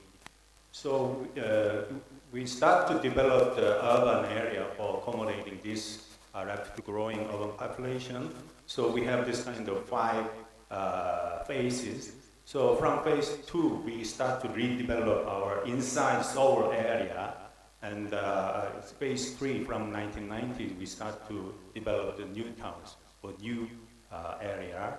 And then we now have this kind of industrial support, housing supply, and the balanced development. This is the place where we develop inside the Seoul, you know, the Gangnam area. And then the green block is for phase 3, and the blue block is phase 4. And from phase 3 to phase 4, this is the satellite view in the 1990s. It took almost 7 years for developing this new town area. So I'd like to emphasize how it could possible with this kind of new town and inside redevelopment. So most important thing is the realistic planning and its implementation capability. I'd like to emphasize the importance of the PI. What is the PI? PI means the plan, implementation, and evaluation. So once you have a plan, and we need implementation, and then evaluation. This cycle and the evaluation result feedback to the second plan. So during those last 50 years, 7 times of this kind of virtuous circulation made the Korean economic boom, and 5 times of the national territorial plan and physical plan, urban plan make a totally different style of urban development. Of course, we experience a lot of conflicts, and we overcome this kind of conflict by the persuasion. And so now we can have this kind of infrastructure and new towns. And secondly, I want to emphasize the importance of the institutional driving force and the legal support this is the basis for from the plan to implementation. This kind of support is very, very prerequisite. So first thing we did for the urban redevelopment and new town development, we made a new town construction bureau in the Ministry of Construction, and the Planning Institute provide the urban design, and also we established some kind of urban land corporation, which is public corporation for the publicly managed methodology. And the private sector participated with this kind of government's driving force. And also in terms of the legal support, we established a lot of promotion act, to facilitate the project within the short time.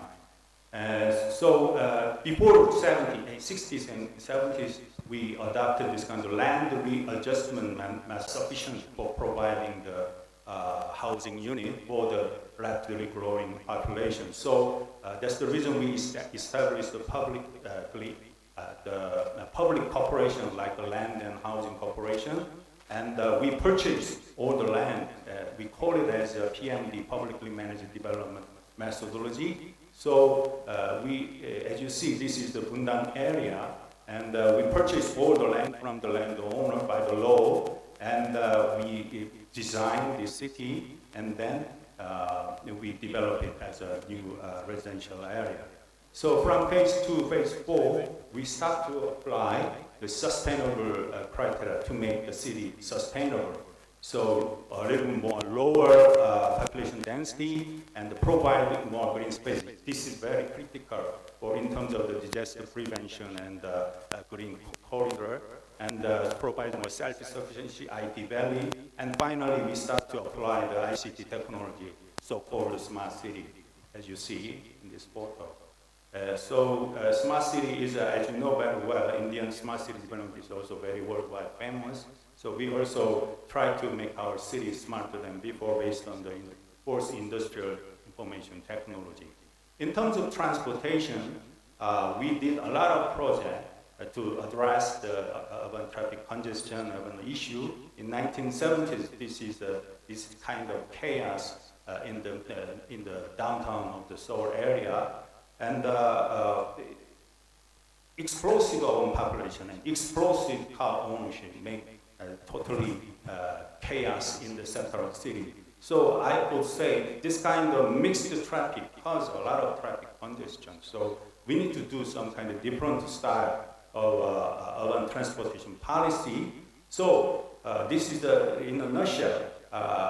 From 60s to 80s, we start to provide some infrastructure physically, but this is not enough for accommodating the impressive traffic demand. So we start to apply the TSM, transportation system management, in the supply side to maximize the utilization of traffic facility, but still not enough. So we start to adopt a demand control, so traffic demand control management system based on this kind of legal support, as you see. The one just example in the bus operation, based on the subsidy, actually we start to divide this kind of 4 different style of functional class of the bus operation: trunk line, feeder line, circle line, and wider area line. And we start to provide the priority to the bus operation. So escape from the mixed traffic, we did this kind of bus rapid transit, and then provide this kind of transfer facility, and then some intelligent transport system, as you know very well. Among most of the intelligent system, I want to emphasize the importance of the traffic card system. This card system is so useful because they report every second every movements of the citizens from origin to destination. So the planner, transportation planner, with this kind of big data, they can plan for the future. Very, very evidence-based style of planning is possible right now. So I want to really emphasize the importance of this kind of hardware system, and also it can provide the transferring without any surcharge, because they know. So if you utilize this kind of bus pass system, even though you can transfer 2 times, 3 times, you only pay just 1 time. So it facilitates all this kind of functional sharing among the citizens. So we put it kind of multimodal system and intermodal system. Finally, I want to mention just a little bit regarding the urban disaster prevention system. In 2011, in the middle of the Seoul metropolitan city, we had this kind of landslide disaster, which caused 16 victims.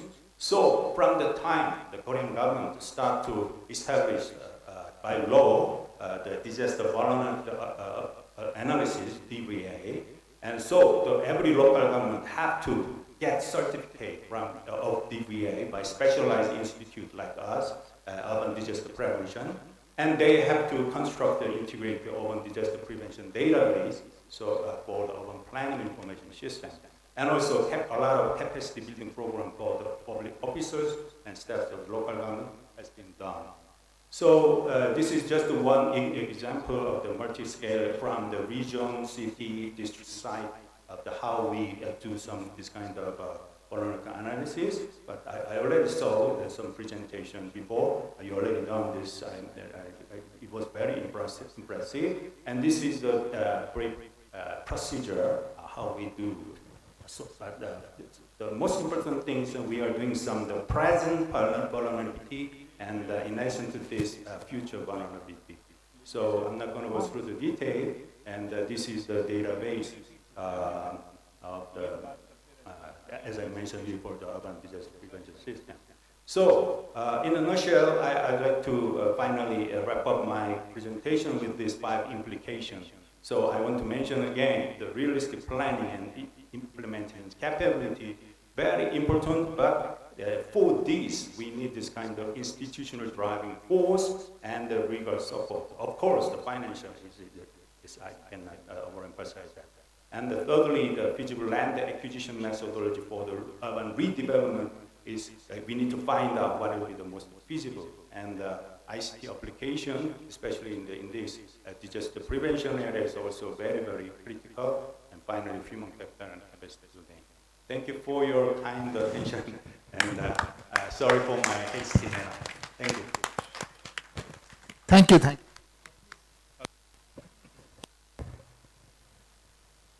This is exactly, thank you very much.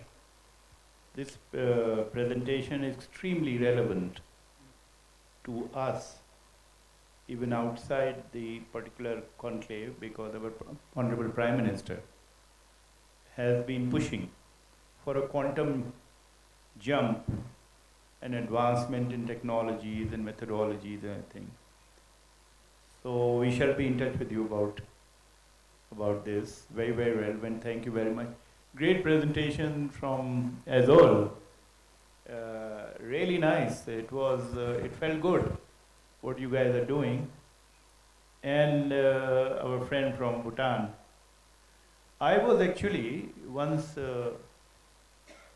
about 5-6 years ago, I was there, and when Mr. Pema was there, he was the Minister for Environment, and I was here, and the Prime Minister was sitting in front, if you recall, and then he asked a few questions about urbanization of Thimphu, and I gave him some feedback. So then he invited us to the Parliament, and we gave ideas about it. I think you got to be very careful, because the Indian disease is going up into Thimphu, and right between Paro and Thimphu, you are exactly getting a kind of a mess which we need to avoid through better urban planning. There is a need to get really world-class planners for this kind of a situation, otherwise it won't. And we have great ideas from South Korea. So thank you very much. You exactly finished in 15 minutes. Which was, and you saved 2 minutes for this, which I am taking advantage of that. Thank you very much. I believe there is lunch in the lawns. But you have very little time for lunch because we have to come back immediately and listen to some more. Nobody is going to go to sleep. Navneet seems to have made escape along with his secretaries, but we will try and get him back. Thanks, guys. We'd request all our participants to be